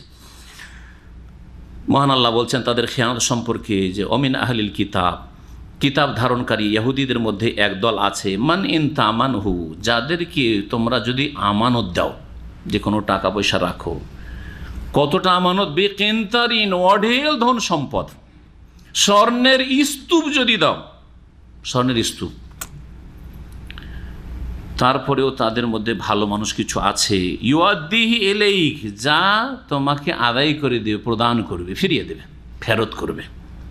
আছে কিছু ভালো মানুষ, প্রত্যেক জাতিতে অল্প কিছু ভালো মানুষ আছে, কিন্তু বিশেষ করে ইহুদিদের মধ্যে সামান্যতম ভালো মানুষ আছে, অধিকাংশ লোক হচ্ছে বদচরিত্র। মহান আল্লাহ বলছেন অমিনহুম মান ইন তামানহু বিদিনার, আর এই ইহুদিদের মধ্যে আর এক দল রয়েছে যে যাদেরকে একটি দিনার, স্বর্ণ মুদ্রা, বেশি না, মাত্র একটি স্বর্ণ মুদ্রা যদি তাদেরকে কি করো, আমানত রাখো তাদের কাছে, লা ইউআদ্দিহি ইলাইক, তোমাকে কখনো সেটা ফেরত করবে না, তোমাকে আদায় করবে না, সেটা প্রদান করবে না, ইল্লা মা দুমতা আলাইহি কায়মা, তবে তাদের পেছনে যদি লেগে থাকো, ছাড়বো না, ছাড়াছাড়ি নেই, যেখানে যাবি সেখানে যাব, যেখানে যাবি সেখানে ধরবো। হ্যাঁ, দেখবে যে উপায় নেই রে, তখন দেবে, আর না হলে টাকা ফেরত করবে না। এই চরিত্রটা কার? আসলে ইহুদিদের। আজকাল মুসলিম সমাজে এই চরিত্র ব্যাপক আকার ধারণ করেছে না করে নাই? কারো সাথে যে দুশ্মনী করতে হয়, সম্পর্ক খারাপ করতে হয়, তো ধার দিয়ে দেখেন, ঠিক না? ধার দিয়ে দেন। এক লোককে ধার দেওয়ার পরে 6 মাস, বছর, 2 বছর হয়ে যাচ্ছে, লজ্জায় বলছে না, বলেছে 1 বছর বা 2 বছর পরে বলছে আমার তো মনে নেই। আপনি বলেননি কেন? টাকা নেবেন আপনি, লিখে রাখবেন না আপনি, হ্যাঁ, কিয়ামতে আপনাকে জবাব দিতে হবে। লা হাওলা ওয়ালা কুওয়াতা ইল্লা বিল্লাহ। হ্যাঁ, আর কত কি বলবেন? টাকা ধার দিয়ে দেন আর ঝগড়া কিনে নেন, জি, বিনা পয়সাতে টাকাও দেন আর ঝগড়া কিনে নেন, জি। আমানত উঠে গেছে, আমানত উঠে গেছে। আজকাল দিনী ভাইদের সাথে ব্যবসা করতে গিয়ে, ইল্লা মাশাআল্লাহ আছে কিনা আল্লাহ ভালো জানে, ব্যবসা করতে গিয়ে পার্টনারশিপে কেউ টাকা দিল, আরেকজন মেহনতের নামে টাকা একটা টাকাও দেয়নি। হ্যাঁ, লস শুধু ওই টাকাওয়ালার পয়সা, যে পয়সা দিয়েছে বেচারা, তার শুধু লস যাচ্ছে, আর লাভ ও বিনা পয়সাতে লাভ করে যাচ্ছে, ওর 1 পয়সা লস নেই। ওর ফুল বেতন নিচ্ছে, বা ফুল যেটা তার পার্টনারশিপে যেটা লাভ লভ্যাংশ আছে তার লাভ ঠিক আছে, লস শুধু কার? হ্যাঁ, যে টাকা দিয়েছে। গত সপ্তাহে এক ভাই এখানে আমাদের তফসিরে আসে, বলছে শেখ আমার জন্য দোয়া করিয়েন। তার এলাকার লোক, থানার লোক, 60,000 রিয়াল তাকে ব্যবসা করতে নিয়ে পালিয়ে গেছে দেশে, যেটা গত সপ্তাহের কথা। আর একজন দিনী ভাই আছে, নাম জানি, এগুলো নাম জেনে বলছি, নাম ছাড়াই বলি, জি হ্যাঁ, এই আলখালিজে থাকি, এক বাকালাওয়ালা, বাংলাদেশি বাকালা, দেশি, তাকে দিয়েছে 50,000 রিয়াল পার্টনারশিপে, 1 পয়সা লাভ দেয়নি। লাভের নামে এই 2,000, 3,000, 2,000, 3,000 করে মনে হয় 7-8 হাজার কি 10,000 দিয়েছে, এখনও 40,000 পাবে, এখন 1 পয়সা দেয় না, 1 পয়সা দেয় না। প্রথম দিকে একটু টোপ দিয়ে দিয়েছে, এগুলো তোমাকে লাভে দিলাম, 2,000, 3,000 করে যে খুচরা খাচড়ে নুন তেল দিয়েছে না, সেটা বলছে তোমাকে এটা লাভে দিলাম, তোমার আসল পুঁজি সেটা 50,000 আছে, 50,000 ঘোড়ার ডিম হয়ে গেছে, এখন এইটাই দিয়ে যে 2-3-5 হাজার দিয়েছে, ওইটাই শেষ। জি, এই হলো অবস্থা আজকাল মুসলিমদের, পুরো ইহুদি চরিত্র যা কোরআনে আল্লাহ বয়ান করেছেন। জি, কার সাথে আপনি আদান প্রদান করবেন দিশেহারা, কারো সাথে লেনদেন করার মতো মনে হচ্ছে না, আল্লাহ হেফাজত করেন। যালিকা বিআন্নাহুম কালু, কেন এইরকম তারা ইহুদিরা এইরকম খেয়ানতকারী, যে একটা দিনার দিয়ে সামান্য একটা পয়সা তাও দিতে চাই না কেন? কালু লাইসা আলাইনা ফিল উম্মিনা সাবিল, আমাদের বিরুদ্ধে যারা নিরক্ষর জাতি, অর্থাৎ মুসলিম প্রথম মুসলিম হচ্ছেন সাহাবায়ে কেরামগণ, তাই না? সাহাবায়ে কেরামগণ তারা হচ্ছে কি বলছেন, মুহাজিরিন আর আনসার। মুহাজিরিন আনসার এদেরকে আল্লাহ উম্মি বলেছেন, আরব। নবী সাল্লাল্লাহু আলাইহি ওয়াসাল্লাম নিজে উম্মি, অর্থাৎ লেখাপড়া আক্ষরিক জ্ঞান তার ছিল না, উম্মি। আর সাহাবায়ে কেরামগণ তারাও অধিকাংশই হাতে গোনা কয়েকজন শুধু লিখতে পড়তে জানতেন, আর বাকি সবাই হচ্ছেন হ্যাঁ নিরক্ষর, অক্ষরের জ্ঞান রাখতেন না। তো মুসলিমদেরকে কোরআনে একটি ভালো উপাধি, এটা দোষ না, কি বলা হয়েছে? হুয়াল্লাযী বাআসা ফিল উম্মিয়িনা রাসূলা, আল্লাহ সেই সত্তা যিনি নিরক্ষর জাতির মাঝে একজন রসুল প্রেরণ করেছেন। বলেছেন না বলেন নাই? তাহলে উম্মি নামটি, আর আন-নবী আল উম্মি আল্লাহ বলেছেন আর এক আয়াতে সূরা আরাফে। তাহলে বোঝা গেল যে নবীকে উম্মি বলা বা এই উম্মতকে উম্মি বলা এটা কোরআনী গুণ, কোরআনী গুণ, সেটা কোনো দোষ নয়। কিন্তু জাহেল বলা না, দোষ। উম্মি মানে মূর্খ না, অনেকে বাংলা বুঝে না, আরবির সাথে মিলিয়ে উম্মি মানে মূর্খ না। উম্মি মানে মূর্খ না, এ অক্ষরের জ্ঞান রাখে না, মহাপণ্ডিত হইতে পারে। হ্যাঁ, বরং সত্যিকার জাহেলকে যেই ব্যক্তি আল্লাহ সম্পর্কে জ্ঞান রাখে না বা আল্লাহর সাথে সম্পর্ক রাখে না, যেই ব্যক্তি পাপ করে সে হচ্ছে জাহেল। মান আসাল্লাহ ফাহুয়া জাহেলুন, যতই বড় আলেমে দিন হোক না কেন, খুব বড় আল্লামা, কিন্তু আল্লাহর নাফরমানি করে সে হচ্ছে বড় জাহেল। যে শিরকি আকীদা রাখে সে বড় জাহেল, যে বিদাতি আকীদা রাখে সে বড় জাহেল, যে কাবিরা গুনাহ করে সে বড় জাহেল, যে সাগীরা গুনাহ করে সেও জাহেল। এটার নাম জাহালা। হ্যাঁ, জাহালা হচ্ছে পাপ করা। জাহালা এই নয় যে আমি একটা মাসলা জানি না সেই জন্য জাহেল হয়ে গেলাম। জি, জানার চেষ্টা আছে আর জানি না, আমি জাহেল না, আপনি জাহেল না। জি, জাহেল হচ্ছে পাপী। তারা কি বলতো ইহুদিরা? মদিনায় ইহুদি 3টা গোত্র বাস করতো, ঠিক না? আর হিজরত করে এসছে মক্কার লোকেরা, উম্মি তারা। আনসার এরা উম্মি। বলছে উম্মিদের আমাদের বিরুদ্ধে কোনো অভিযোগ করার অধিকার নেই। লাইসা আলাইনা ফিল উম্মিয়িনা সাবিল, উম্মি যারা এই মুসলিম মুহাজির আনসার এরা আমাদের বিরুদ্ধে অভিযোগ করবে এর কোনো অবকাশ নেই। অর্থাৎ এদের ধন সম্পদ খেয়ে নিলে, বেঈমানি করলে কিছু হবে না, আল্লাহ ধরবে না, হালাল আমাদের জন্য। এটা ছিল ইহুদিদের ধর্মের কথা, বিকৃত ধর্ম। ওয়ায়াকুলুনা আলাল্লাহিল কাযিব, আর তারা আল্লাহ সম্পর্কে মিথ্যা কথা বলে। তার মানে মূসা আলাইহিস সালামের নিয়ে আসা দিনে কথা নেই যে ইহুদি বনি ইসরাইল হলে মুসলিমের কাছ থেকে বেমানি করতে পারবে বা হিন্দুর কাছ থেকে বেমানি করতে পারবে, এটা কোনো নবীর দিনে আল্লাহ নাজেল করেননি। এই জন্য কোনো মুসলিমের জন্য জায়েজ নয় যে কোনো হিন্দুর টাকা বেমানি করবে। ভালো করে শুনেন। হ্যাঁ, অনেকে মনে করে যে এসব সরকার, তাগুত সরকার, এক শ্রেণী গুমরাহ লোকেরা আছে, তাগুত সরকারের টিকিট মারা জায়েজ। টিকিট মারা বুঝেন না? বুঝেন না? বুঝেন না? কি ট্রেনের টিকিট কাটবে না, বিনা টিকিটে সফর করছে, বাসের টিকিট কাটবে না, বুঝছেন না? আর এরকম সরকারি কিছু হয়তো বেমানি করলো বা সরকারি কিছু দিতে হবে, দিল না, বলছে যে এসব তাগুত সরকার, এদের খাওয়া জায়েজ মাল নাকি, গনিমতের মাল। হ্যাঁ, এরা মূর্খ, জাহেল, দিন ইসলাম বুঝে না। কথা বলছেন, সে সৎ লোক হোক অথবা অসৎ লোক হোক, কাফের হোক অথবা মুসলিম হোক, আপনার জন্য সে তার ধন সম্পদ হালাল নয় যতক্ষণ পর্যন্ত সেটা শরীয়তে বৈধতা না আসছে। গনিমত এইটাকে বলা হয় না। গনিমতের জন্য একটু ঝুঁকি নিতে হয় জানের, আর সেটাও ইমামুল মুসলিমের নেতৃত্ব হইতে হবে, তারপরে গনিমত আসবে। তারপর আপনার ভাগে সেটা জুটবে, যখন ভাগ করে দাও তখন গনিমত সেটা হবে। এই নয় যে আমি একটা টিকিট মেরে দিলাম, ট্রেনে সফর করলাম কলকাতা থেকে বোম্বাই, বিনা টিকিটের সফর। বলছে যে কাফের, ভারতের টিকিট মারা জায়েজ। হ্যাঁ, বাসে স্কুল কলেজের ছেলেরা কি করে, টিকিট দেয়, ফ্রিতে উঠে গেল, বলছে আমরা স্টুডেন্ট, আমাদের টিকিট লাগে না। আমি নিজের চোখে দেখেছি, কলেজ ইউনিভার্সিটির ছেলেরা, স্কুলের ছেলেরা উঠছে, আর কন্ডাক্টর পয়সা চাইছে, বলছে আমার স্টুডেন্টের পয়সা দিতে হবে না, সরকারি আইনে লেখা আছে, যদি সরকারি বৈধতা থাকে তাহলে ঠিক আছে। সরকার যদি ঘোষণা করে যে স্কুল কলেজ ইউনিভার্সিটি স্টুডেন্টদেরকে মাফ করা আছে, তো মাফ, না হলে মাফ না। এইরকমই যেদিন আন্দোলন হয়, মিছিল হয়, হ্যাঁ, ঢাকা চলো ঢাকা চলো, হ্যাঁ, কলকাতা চলো কলকাতা চলো, দিল্লি চলো দিল্লি চলো, সব ফ্রি, তাই না? স্বাধীনতা দিবসে গাড়ি, ট্রেন, বাস সব ফ্রি। জানেন না এগুলো সরকার ফ্রি করে? যদি সরকার ফ্রি করে তাহলে ফ্রি, না হলে আপনার জন্য ফ্রি নয়। এটা ইহুদি চরিত্র, যে অমুকের ধন খাওয়া জায়েজ, হ্যাঁ, বিনা টিকিটে সফর করা জায়েজ না, জায়েজ নাই। ওয়ায়াকুলুনা আলাল্লাহিল কাযিব, এরা এইসব কথা আল্লাহ সম্পর্কে মিথ্যা রচনা করে, মিথ্যা বলে। ওয়াহুম ইয়ালামুন, জেনে শুনে। বালা মান আওফা বিআহদি, শোনো সত্যিকার মুসলিম কারা? হ্যাঁ, যারা তাদের যে আল্লাহর সাথে চুক্তি রয়েছে সেই চুক্তি পূর্ণ করে। ওয়াত্তাকা, এবং তারা সংযত হয়, পাপ মুক্ত থাকে, তাকওয়া অর্জন করে। ফাইন্নাল্লাহা ইউহিব্বুল মুত্তাকিন, তাদের মনে রাখতে হবে যে আল্লাহ রাব্বুল আলামিন সংযতদেরকে, পাপমুক্তদেরকে, আল্লাহ ভীরুদেরকে ভালোবাসেন। তারাই হচ্ছে মুত্তাকি, আর মুত্তাকিদেরকে আল্লাহ ভালোবাসেন। আর আল্লাহ যখন মুত্তাকিদেরকে ভালোবাসেন, তো জান্নাত কার জন্য রেখেছেন? ওয়াইদাত লিল মুত্তাকিন, আল্লাহ ভীরুদের জন্য, যারা পাপমুক্ত থাকতে চেষ্টা করে তাদের জন্য আল্লাহ জান্নাত তৈরি করে রেখেছেন। ইন্নাল্লাযীনা ইয়াশতারুনা বিআহদিল্লাহি ওয়া আইমানিহিম সামানান কালিলা, এখান থেকে ওই ইহুদিদের কথা বলা হচ্ছে। ইহুদিদের বিশেষ করে যারা পণ্ডিত, পুরোহিত বা খ্রিস্টানদের বা এইরকমের যে কোনো ধর্মের যারা ধর্মগুরু কিন্তু ধর্ম ব্যবসা চালায়, ধর্মের নামে মানুষের পকেট মারে। মুসলিম সমাজে আছে না নেই? মাজার ব্যবসা, সহজে তো 1 পয়সা দেবে না, কিন্তু মাজারে দেখাতে হবে যে এই পাওয়া যায় সে পাওয়া যায়, তখন না নজরানা পড়বে। হ্যাঁ, মুরিদ না বানাইতে পারলে কি টাকা পয়সা বস্তা ভরে টাকা পাওয়া যাবে? পাওয়া যায় মাহফিলের দিনে বস্তা ভরতে দেখেছেন না দেখেননি? আরে টাকার বস্তা ভরছে। আপনি 100 বছরও যদি সৌদি আরবে থাকেন আর 10,000 রিয়ালও যদি স্যালারি থাকে, বস্তা ভরতে পারবেন না। আপনি পারবেন? কিন্তু পীরদের যারা চেলা তারা কি করছে? বস্তা ভরছে। আজকাল নেটে দেখছেন না, টাকার বস্তা, টাকার, এত গরিব দেশেও টাকার বস্তা ভর্তি করছে।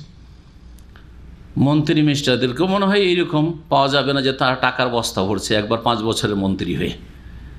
এই ধর্ম ব্যবসা, তাবিজের ধর্ম ব্যবসা, মিলাদের ধর্ম ব্যবসা, কোরআন খানির ধর্ম ব্যবসা, মাইয়েতকে বক্সানো ধর্ম ব্যবসা, ধর্ম ব্যবসা, ধর্ম ব্যবসা, ধর্ম ব্যবসা করে যারা তুচ্ছ মূল্যে তাদের দিনকে বিক্রি করে, ইমান ইসলামকে বিক্রি করে, তৌহিদকে বিক্রি করে, কোরআন সুন্নাহকে বিক্রি করে। জি, এই আয়াতকে ফিট করে যারা দিনের দাওয়াতের জন্য চাকরি করে তাদের ওপর।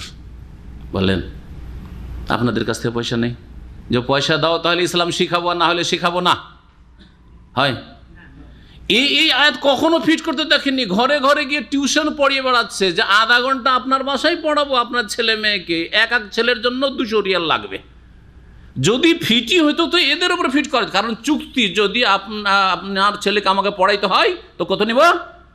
200 রিয়াল নিব। তারপর জীবনও কখনো শোনেননি যে এই বিদাতিরা এই মোল্লাদের ওপর বা এই যে কোরআনের টিউশন করে বেড়ায় তাদের ওপর এই আয়াত ফিট করেছে, কখনো ফিট করেনি।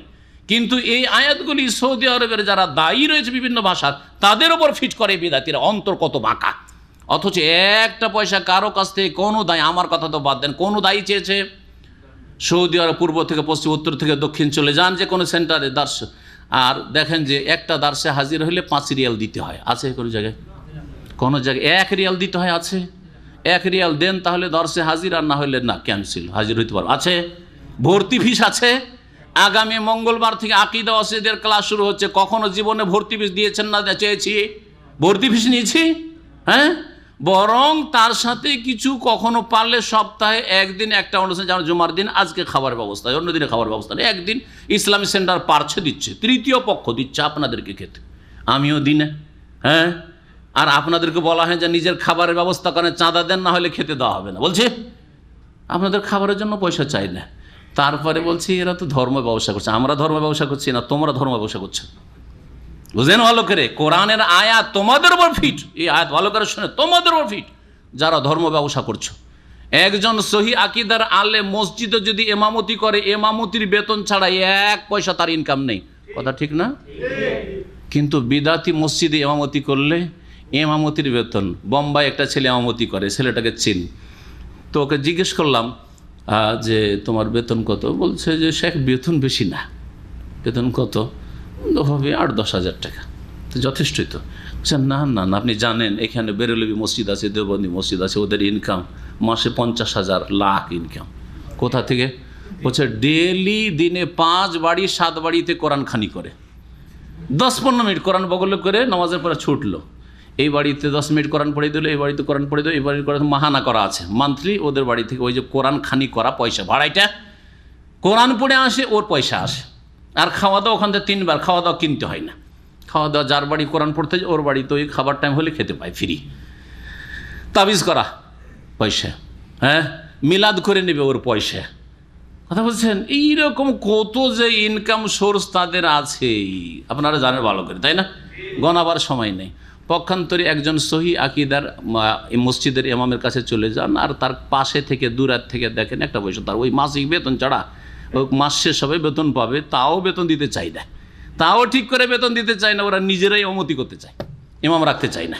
কি বলছে? ইন্নাল্লাযীনা ইয়াশতারুনা বিআহদিল্লাহি ওয়া আইমানিহিম সামানান কালিলা, নিশ্চয়ই যারা ক্রয় করে, ইশতারা মানে ক্রয় করা, খরিদ করা, এটা হচ্ছে প্রসিদ্ধ অর্থ। ইশতারা মানে বিক্রি করা, এই জন্য কোরআনের ভাষায় হুরুফে আজদাদ বলা এটাকে, বিপরীত অর্থ বহন করে। কখনো ক্রয় করা, কখনো বিক্রয় করা, দুটোই অর্থে ব্যবহার হয়। এখানে ক্রয় করা দিয়ে তর্জমা করি, শাব্দিক অর্থটা সুবিধা হবে। যদিও অনুবাদকরা কেউ কেউ বিক্রির অর্থ করেছেন, তখন অর্থটা একটু অন্যরকমভাবে তারা করেছেন, তবে উদ্দেশ্য এক। ইন্নাল্লাযীনা ইশতারুনা, নিশ্চয়ই যারা খরিদ করে, বিআহদিল্লাহ, আল্লাহর চুক্তির বিনিময়ে, ওয়া আইমানিহিম, আল্লাহর যে তারা কসম করে, তাদের কসম শপথের বিনিময়ে, সামানান কালিল, অর্থাৎ আল্লাহর দোহাই দিয়ে, আল্লাহ রাব্বুল আলামিনের দিনের নামে, বিআহদিল্লাহ, দিনের নামে, দিনের দোহাই দিয়ে, ধর্মের দোহাই দিয়ে, আর আল্লাহর নামে কসম করে, শপথ করে করে মানুষের বিশ্বাস জন্মানোর জন্য, যে আল্লাহর শপথ করে বলছি আপনার মতো রুগীকে হাজার হাজার ভালো করেছি। সংখ্যা বাড়বে না বাড়বে না? রুগীর ইনকাম সোর্স বাড়বে না বাড়বে না? এসব করে। অথবা কোনো মাসলা বলতে গিয়ে আল্লাহর ধর্মের দোহাই দেয়, কিন্তু ধর্মের কথা বলে ইহুদিরা, হালালকে হারাম, হারামকে হালাল, যাকে যেমন ফতুয়া লাগে। তা আমার দেশে মেলা এরকম কেসা শোনা যায় যে একটা মোরগ খেয়ে ফতুয়া বদলে দিল, ঠিক না? শোনা যায় না, যায় না? ভালো একটা মুরগা খাওয়াইতে পারলে ওকে একটু ফতুয়া, ওর মতো ফতুয়া দিল, যখন যেমন দেখলো। দেখেন, আরব দেশ থেকে পয়সাওয়ালারা যখন দেশে যাবেন, তখন আপনাদের সাথে বিদাতি মোল্লার আচরণ আলাদা হবে, আর আপনার গ্রামে একটা গরিব আছে সহি আকিদার, তার সাথে আলাদা আচরণ। জানেন না? জানেন না? আপনার সাথে খারাপ আচরণ করবে না, কারণ আপনার কাছ থেকে আপনি দুধাল গাভী, কিছু দুধ দহন করা যেতে পারে, বোঝা গেছে? কিছু পয়সা পেতে পারে আপনার মাধ্যমে, সুতরাং আপনার সাথে খারাপ, এইটাও ঠিক, ওইটাও ঠিক, আপনি যেটা বলছেন না, করছেন না, ওটাও আছে, তবে আমাদের সমাজে চলে না তো, আর বুঝছেন আমাকে চাকরিটাও তো ঠিক রাখতে হবে, বোঝা গেছে? এইভাবে আপনার জন্য হালকা করে দেবে, আপনিও যেটা করছেন ওটাও হাদিসে আছে, ওটাও ঠিক, আপনার ওটা বেঠিক বলবে না। কিন্তু আপনার গ্রামে বেচারা যে মিসকিন গরিব একটা সহি রাস্তা পেয়েছে কোরআন হাদিসের, ওর ওপর যে ওর জুলম অত্যাচার চলছে, সীমাহীন জুলম অত্যাচার চলছে, মসজিদ থেকে তাড়িয়ে দাও এরকম লোককে, যে আমিন জোরে বলে মসজিদে যেন না আসে, যে রফাদানি করে আমাদের নামাজে ডিস্টার্ব করে দিচ্ছে, যারা মোনাজাত করে না তারা কেন আসে এখানে নামাজ পড়তে, যারা 8 রাকাত তারে পড়ে বেরিয়ে যাবে ওদেরকে ঢুকতে দিও না মসজিদে, করছে না? করছে না? কিন্তু আপনি যদি বেশি পয়সাওয়ালা হন, অথবা নেতা হন, চেয়ারম্যান, এমপি, আপনার সাথে খারাপ আচরণ করবে না, কারণ যা আপনার কাছ থেকে কিছু দুধ পাওয়া যেতে পারে, জি, নুন পাওয়া যেতে পারে, সুতরাং গুণ গাইতে হবে।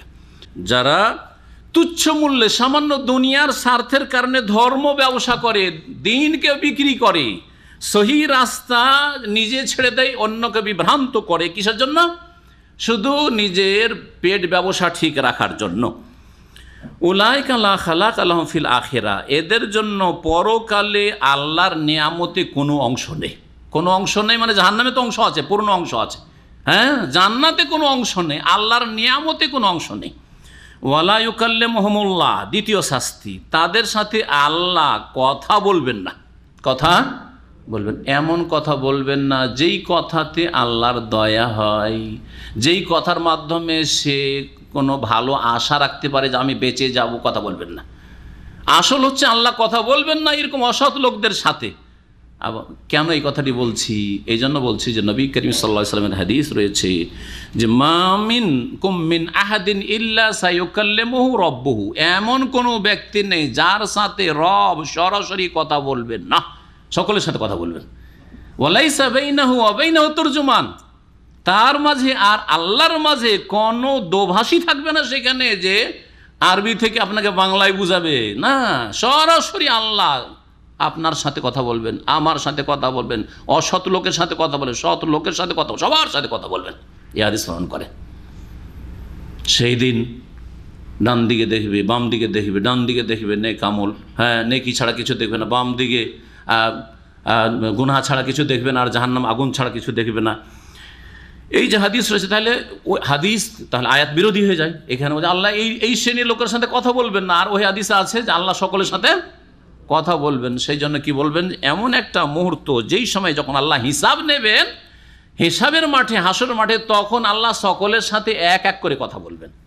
আর বাকি সময়টাই যখন মুমিন সৎকর্মশীল বান্দার জন্য আল্লাহ রাব্বুল রহমত করছেন, আল্লাহ জান্নাতের হুকুম করছেন, এই রকমের কোনো কথা ওই অসৎ লোকদের সাথে নেই যারা ধর্ম ব্যবসা করেছে। এই ইহুদিরা প্রথম শীর্ষস্থানে ধর্ম ব্যবসায়ী, আর তারপরে পণ্ডিত পুরোহিতরা খ্রিস্টানদের আর অন্যান্য ধর্মগুরুরা যারা বিকৃত ধর্ম, মানবরচিত ধর্ম মানুষকে শিখিয়েছে আর মানুষকে বিভ্রান্ত করেছে, এরকম শিরক বিদাত মিশানো ধর্মকর্ম যারা করে আর ধর্ম প্রচার করে, তাদের অবস্থা হবে উলাইকা লা খালাকা লাহুম ফিল আখিরা, আখিরাতে কোনো অংশ নেই নিয়ামতে, আর আল্লাহ তাদের সাথে কথা বলবেন না। ওয়ালা ইয়ানজুরু ইলাইহিম ইয়াউমাল কিয়ামা, কিয়ামতের দিনে আল্লাহ এমনকি তাদের দিকে নজরও নিক্ষেপ করবেন না, তাকাবেন না। আল্লাহ রাব্বুল আলামিন তাকাবেন না মানে রহমতের দৃষ্টিতে তাকাবেন না, যদি তাকান ক্রোধের দৃষ্টিতে, গজবের দৃষ্টিতে, আল্লাহর রাগের দৃষ্টিতে তাকাবেন। ওয়ালা ইউযাক্কিহিম, কটা হইল? হ্যাঁ, তিনটা হয়েছে। ওয়ালা ইউযাক্কিহিম, আল্লাহ তাদেরকে পবিত্রও করবেন না, তাদেরকে জাহান্নাম থেকে, পাপ থেকে পবিত্র হলেই তো জান্নাত পেয়ে যাবে, পাপ থেকে গুনাহ থেকে পবিত্র করবে। ওয়ালাহুম আযাবুন আলীম, 5 নম্বর হচ্ছে তাদের জন্য মর্মান্তিক শাস্তি রয়েছে, মর্মান্তিক শাস্তি রয়েছে। ইহুদিদের আর একটি বদ চরিত্র হচ্ছে যে তাদের কিতাবকে, ধর্মগ্রন্থকে বিকৃত করা, হয় অক্ষরকে বিকৃত করে দেওয়া, শব্দকে বিকৃত করা, বা উচ্চারণকে বিকৃত করে পড়া। একটা শব্দকে যদি বিকৃত করে পড়েন তো অর্থ পাল্টে যাবে না? যাবে না? পাল্টে যাবে। আর এই কোরআনকে যদি আপনি আনাম তার জায়গায় আনাম তো আলেই পড়েন তো অর্থ কোথা থেকে কোথায় চলে যাবে, তাই না? হ্যাঁ, ওয়াহিদ মুজাক্কার হাজির থেকে ওয়াহিদ মুতাকাল্লিম হয়ে যাবে, যাবে কি যাবে না? এইরকমই প্রত্যেক ভাষাতে রয়েছে। বাঙালি ছেলেরা মাদ্রাসার উর্দু ভালো জানে না, পশ্চিমবঙ্গেও বাংলাদেশেও, কিন্তু উর্দু মিডিয়াম পড়া হয় কমি মাদ্রাসাগুলোতে। তো একটা ছেলে এক যুগে যখন যৌবনকালে পড়াইতাম ছাত্র, তো একটা ছেলে ওই ফেরিওয়ালা এসছে, ওর কাছে কোনো সামান কিনতে গেছে, কিনতে যাওয়ার পরে ওর সাথে দামে পোষায়নি, দামে যখন পোষায়নি তখন বলতে চাইছে যে তব মে হাট যাতা হুঁ, মানে আমি সরে যাচ্ছি। হাট যাতা হুঁ মানে কি? সরে যাচ্ছি। তো বলছে তব মে হাট যাতা হুঁ। কি বলছে? তব মে হাট যাতা হুঁ। হাট মানে কি? বাজার। তাহলে অর্থ কি হয়ে গেল? তাহলে এই যে হাটটাকে হাট একটু করলে কি হয়ে গেল? আমি তাহলে বাজারে যাচ্ছি। অর্থ বলে তাহলে তোমার কাছে কিনবো না, আমি বাজারে গিয়ে হাটে গিয়ে কিনবো, ঠিক না? কোথাকার অর্থ কোথায় চলে গেল, বুঝলেন না? জি হ্যাঁ, এক মৌলবী, মক্তবের মৌলবীদের হাস্যকর মেলা কাহিনী রয়েছে। এক মক্তর মৌলবী উর্দু কিতাব পড়াচ্ছে, উর্দু ফার্সি তো পড়াইবে আমাদের দেশের মৌলবী সাহেবরা। হ্যাঁ, বাঙালি জাতি হইল আর 71-এ বাংলার জন্য লড়াই করলেও উর্দু পড়াইতেই হবে, ফরজ। হ্যাঁ, আরবির মতো করে তো উর্দু পড়াইছে। মাইয়াত কো জব দফন করে, মাইয়াত কো জব দফন, মৃত ব্যক্তিকে যখন দফন করবে, জব মাইয়াত কো দফন করে, বুঝছেন না? কিন্তু পড়ছে কোটাকে দালের কাছে, দফানের সাথে করে দিয়েছে, দালের সাথে, আর ফানকে আলাদা করে দিয়েছে। মাইয়াত জব কুদফান করে, বুঝছেন? মাইয়াত জব কি করে? কুদফান করে। আর কুদা মানে বুঝেন কি আপনি? হ্যাঁ, লাফানো, তাই না? ফাল দেওয়া। মাইয়াত যখন লাফাবে, ও মৌলবী সাহেব এরকম উচ্চারণ করে আর তর্জমা করতে পারে না ছাত্রের জন্য। মাইয়াত কেমন করে লাফাবে? আশ্চর্য কথা। মাইয়াত যদি লাফাবে তো মাইয়াতই কেন হবে? ওই রকমই ইহুদিরা করতো কি, তাদের ধর্মগ্রন্থকে এইরকম জবান বাঁকা করে পড়তো। জবান বাঁকা করে পড়লে শ্রোতা মনে করতো যে এর তর্জমা আলাদা, যেই কথাটি বলতে চাই বিকৃত ধর্ম, সেই অর্থ বহন করতে লাগতো। এই কাজটা তারা জবানের তাহরিফ, শব্দের লিখনিতে তাহরিফ, হ্যাঁ, পড়াই তাহরিফ, বিকৃতি, এসব করতো। আল্লাহ বলছেন ওয়াইন্না মিনহুম লা ফারিকান, ইহুদিদের এক দল রয়েছে, ইয়ালউনা আলসিনাতাহুম বিল কিতাব, যারা গ্রন্থ পাঠ করতে গিয়ে জবানকে বাঁকা করে। লাওয়া ইয়ালউই মানে মুড়ানো, এই যে কানকে ধরে হ্যাঁ হ্যাঁ মোড়াচ্ছেন, এইটা হচ্ছে, বা কোনো কিছুকে মোড়ানোকে বলা হয় লাওয়া। তো তারা জবান বাঁকা করে কিতাব পাঠ করে বা গ্রন্থ পাঠ করে। কেন? লিতাহসাবুহু মিনাল কিতাব, যাতে করে সেটাকে কিতাবের অংশ মনে করো, অর্থাৎ এইটা আল্লাহর গ্রন্থের কথা, আর এইটা কিসে আছে? তাওরাতে আছে। এটা কিসে আছে? তাওরাতে আছে, মনে করো, এই উদ্দেশ্য। এটা একটি তাফসীর। আর একটি তাফসীর হচ্ছে যে তারা আসলে তাওরাত পড়তো না, তাওরাত এইভাবে রাখা আছে, আর সে নিজের কিছু পড়ছে, কিন্তু এমন গুনগুন করে পড়ছে সুর ধরে যে লোকেরা, শ্রোতারা আসে, ওরা ভাববে যে হয়তো কি পড়ছে? তাওরাতই পাঠ করছে। আসলে তাওরাত পাঠ করে না, ওটা নিজের কথা, কিন্তু এমন ঢঙে পড়ছে যে মনে হচ্ছে কি যে তাওরাত পাঠ চলছে, লেতাহসাবুল কিতাব, যাতে করে মনে করে তার মন গড়া কথাটা তাওরাতের কথা, সুতরাং এটা কোথায় আছে, তুমি তার অক্ষর, যে শ্রোতা সামনে শুনছে ও তার অক্ষরের জ্ঞান রাখে না, হিব্রু ভাষা জানে না, সুতরাং মনে করছে যে কিতাবের কথা, তো ধর্মেরই কথা বললো, এ তো দলিল বললো। জি হ্যাঁ, আজকাল বিদাতি মোল্লারা তাই কাজ করে। অমুক মশলা কোথায় আছে, বলছে সব কিতাব আছে, কিসা আছে, বুখারীতে আছে, মুসলিম আছে, হাতে নাতে যখন দেখতে যাবেন খুঁজে পাবেন না। অনেক সময় আমাদের বাংলাভাষীরা আরবি বললেই তো হাদিস মনে করে, করে না করে না? এটা একটা বাঙালিতে ভালো গুণ, জনগণ সাদা সিধা মানুষ, আরবিতে পাঠ করলেই কি মনে করে, আয়াত নয় হাদিস, কোরআন না হয় হাদিস। বিদাতি মোল্লা এমনি একটা মন গড়া কথা বলছে, হ্যাঁ, আউয়ালা মা খালাকাল্লাহু নূরি দিল, দেখো হাদিস শরীফ, সর্বপ্রথম নবীর নূর পয়দা হয়েছে, নবীর নূরের পয়দা, কিন্তু কোনো হাদিসের কিতাবে নেই, কোনো বিশ্বস্ত হাদিসের কিতাবে নেই, জাল ডাহা মিথ্যা কথা, বুঝছেন না? এইরকম বহু নজির আছে, তারা মানুষের কাছে ধর্মের অপব্যাখ্যার উদ্দেশ্যে বা ভুল ধর্ম প্রচারের উদ্দেশ্যে, নিজের গরজ পুরা করার উদ্দেশ্যে এইরকম করে থাকে, শব্দের বিকৃতি ঘটিয়ে থাকে। ওমা হুয়া মিনাল কিতাব, অথচ সেটা কিতাবের গ্রন্থের অংশ বিশেষ নয়। ওয়া ইয়াকুলুনা হুয়া মিন ইনদিল্লাহ, আর তারা বলে জনগণকে যে এটা আল্লাহর পক্ষ থেকে বিধান, যেটা তোমাকে বললাম, ওমা হুয়া মিন ইনদিল্লাহ, অথচ এটা আল্লাহর পক্ষ থেকে বিধান না, তাদের মন গড়া বিধান।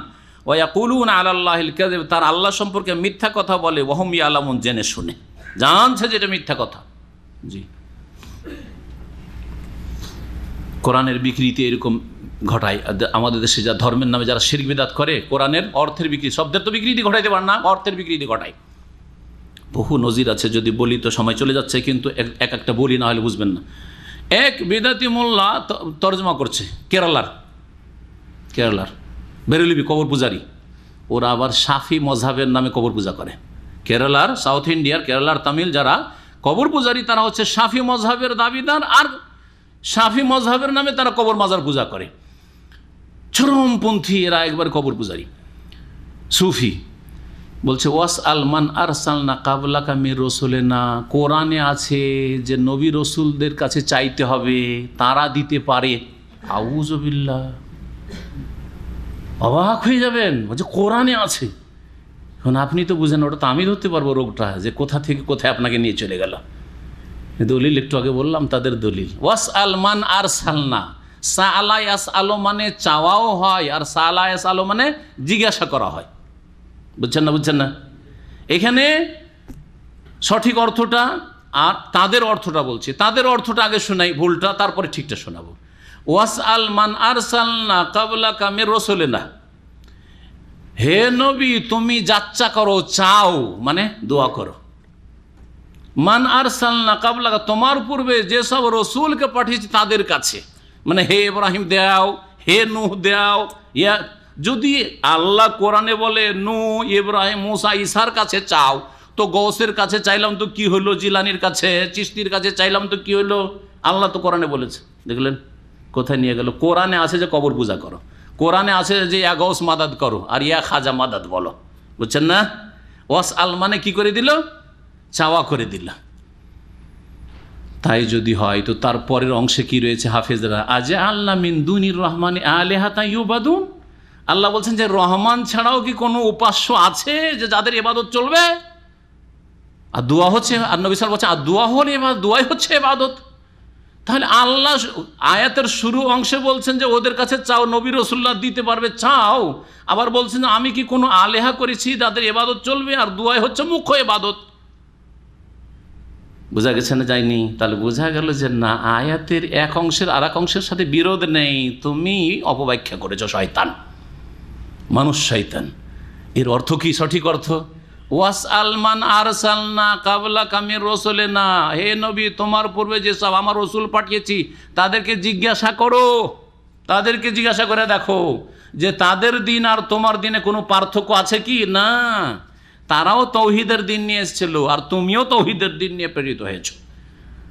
আজ আল্লাহ মিন দুনির রহমানে আলেহা, রহমান ছাড়াও কি আর কোনো উপাস্য রয়েছে? ইউবাদুন, যে যাদের ইবাদত চলবে। আগের নবীর যুগেও চলেনি, আর তোমার যুগেও চলবে না, বরং তৌহিদ চলবে। দেখলেন, এইভাবে কোরআনকে বিকৃত করে। মহান আল্লাহ বলছেন, মা কানা লিবাশারিন আন ইউতিয়াহুল্লাহুল কিতাব ওয়াল হুকমা ওয়ান নবুওয়াহ, কোনো মানুষের জন্য হতেই পারে না, এই অধিকার নেই। মা কানা লিবাশার, কোনো মানুষের এই অধিকার নেই, আন ইউতিয়াহুল্লাহুল কিতাব ওয়াল হুকমা ওয়ান নবুওয়া, যে তাকে আল্লাহ কিতাব প্রদান করবেন, গ্রন্থ, ওয়াল হুকমা এবং প্রজ্ঞা দান করবেন বা বিচার ক্ষমতা দান করবেন, ওয়ান নবুওয়াতা এবং নবুয়াত দান করবেন। নবুয়াত কাকে দান করছেন তাহলে? শুরুতে কি বলা হয়? মা কানা লিবাশার, কোনো মানুষ, তাই না? তো নবুয়াত কাকে দান করা হয়েছে? বাশারকে, তাই না?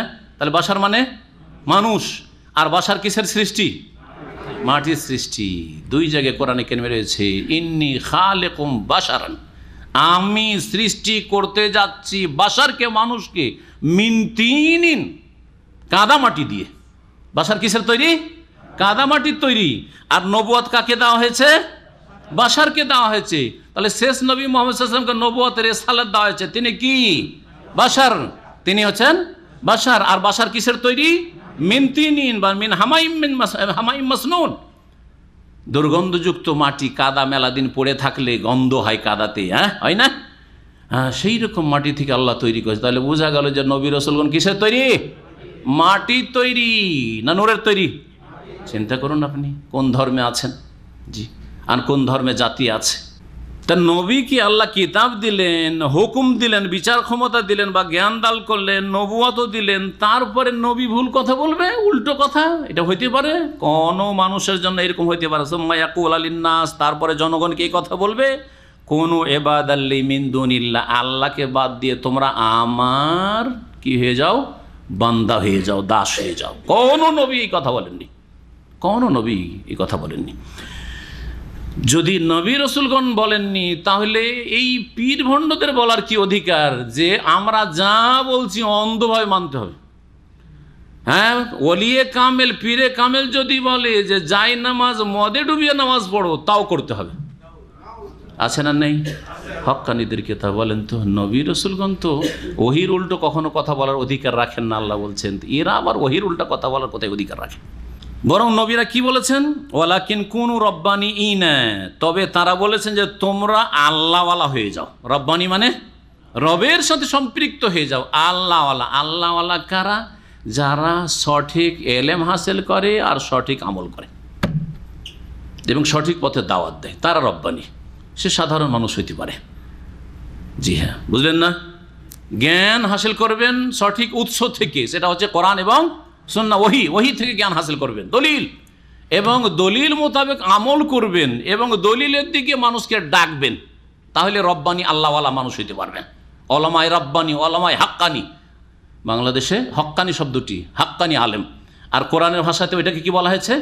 রব্বানি বলা হয়েছে, জি। আর সেটাকে বাংলা বা উর্দুতে বলা হয় আল্লাহওয়ালা, আল্লাহওয়ালা, জি। তো হক্কানি আলেম শুধু নাম নিলে হয় না আর জনগণ বললে হয় না। হক্কানি আলেম হওয়ার জন্য কি করতে হবে? জ্ঞান হাসিল করতে হবে, জ্ঞানের উৎস কোরআন সুন্নাহ থেকে, ওহী থেকে, আর সেই জ্ঞান অনুযায়ী নিজে আমল করতে হবে, আর সেই কোরআন সুন্নাহর জ্ঞানের দিকে আহ্বান করতে হবে। ইল্লাল্লাযিনা আমানু ওয়া আমিলুস সলিহাতি ওয়া তাওয়াসাউ বিল হাক্কি, আর এই পথে ওয়া তাওয়াসাউ বিস সবর, ধৈর্যের সাথে চলতে হবে একা থাকলেও, তাহলে রব্বানি হক্কানি আলেম হইতে পারবেন আর হক্কানি জনগণ হইতে পারবেন। মহান আল্লাহ বলছেন যে রব্বানি হইতে বলেছেন। সমস্ত নবী রাসূলগণের দাওয়াত ছিল কি? তোমরা আল্লাহওয়ালা হয়ে যাও, রব্বানি হয়ে যাও। বেমা কুনতুম তুআল্লিমুনাল কিতাব, রব্বানিদের লক্ষণ কি? রব্বানিদের গুণ কি, বৈশিষ্ট্য কি? আল্লাহ বলেছেন দুটি গুণ। বেমা কুনতুম তুআল্লিমুনাল কিতাব, কারণ তোমরা আল কিতাবের শিক্ষা দেবে।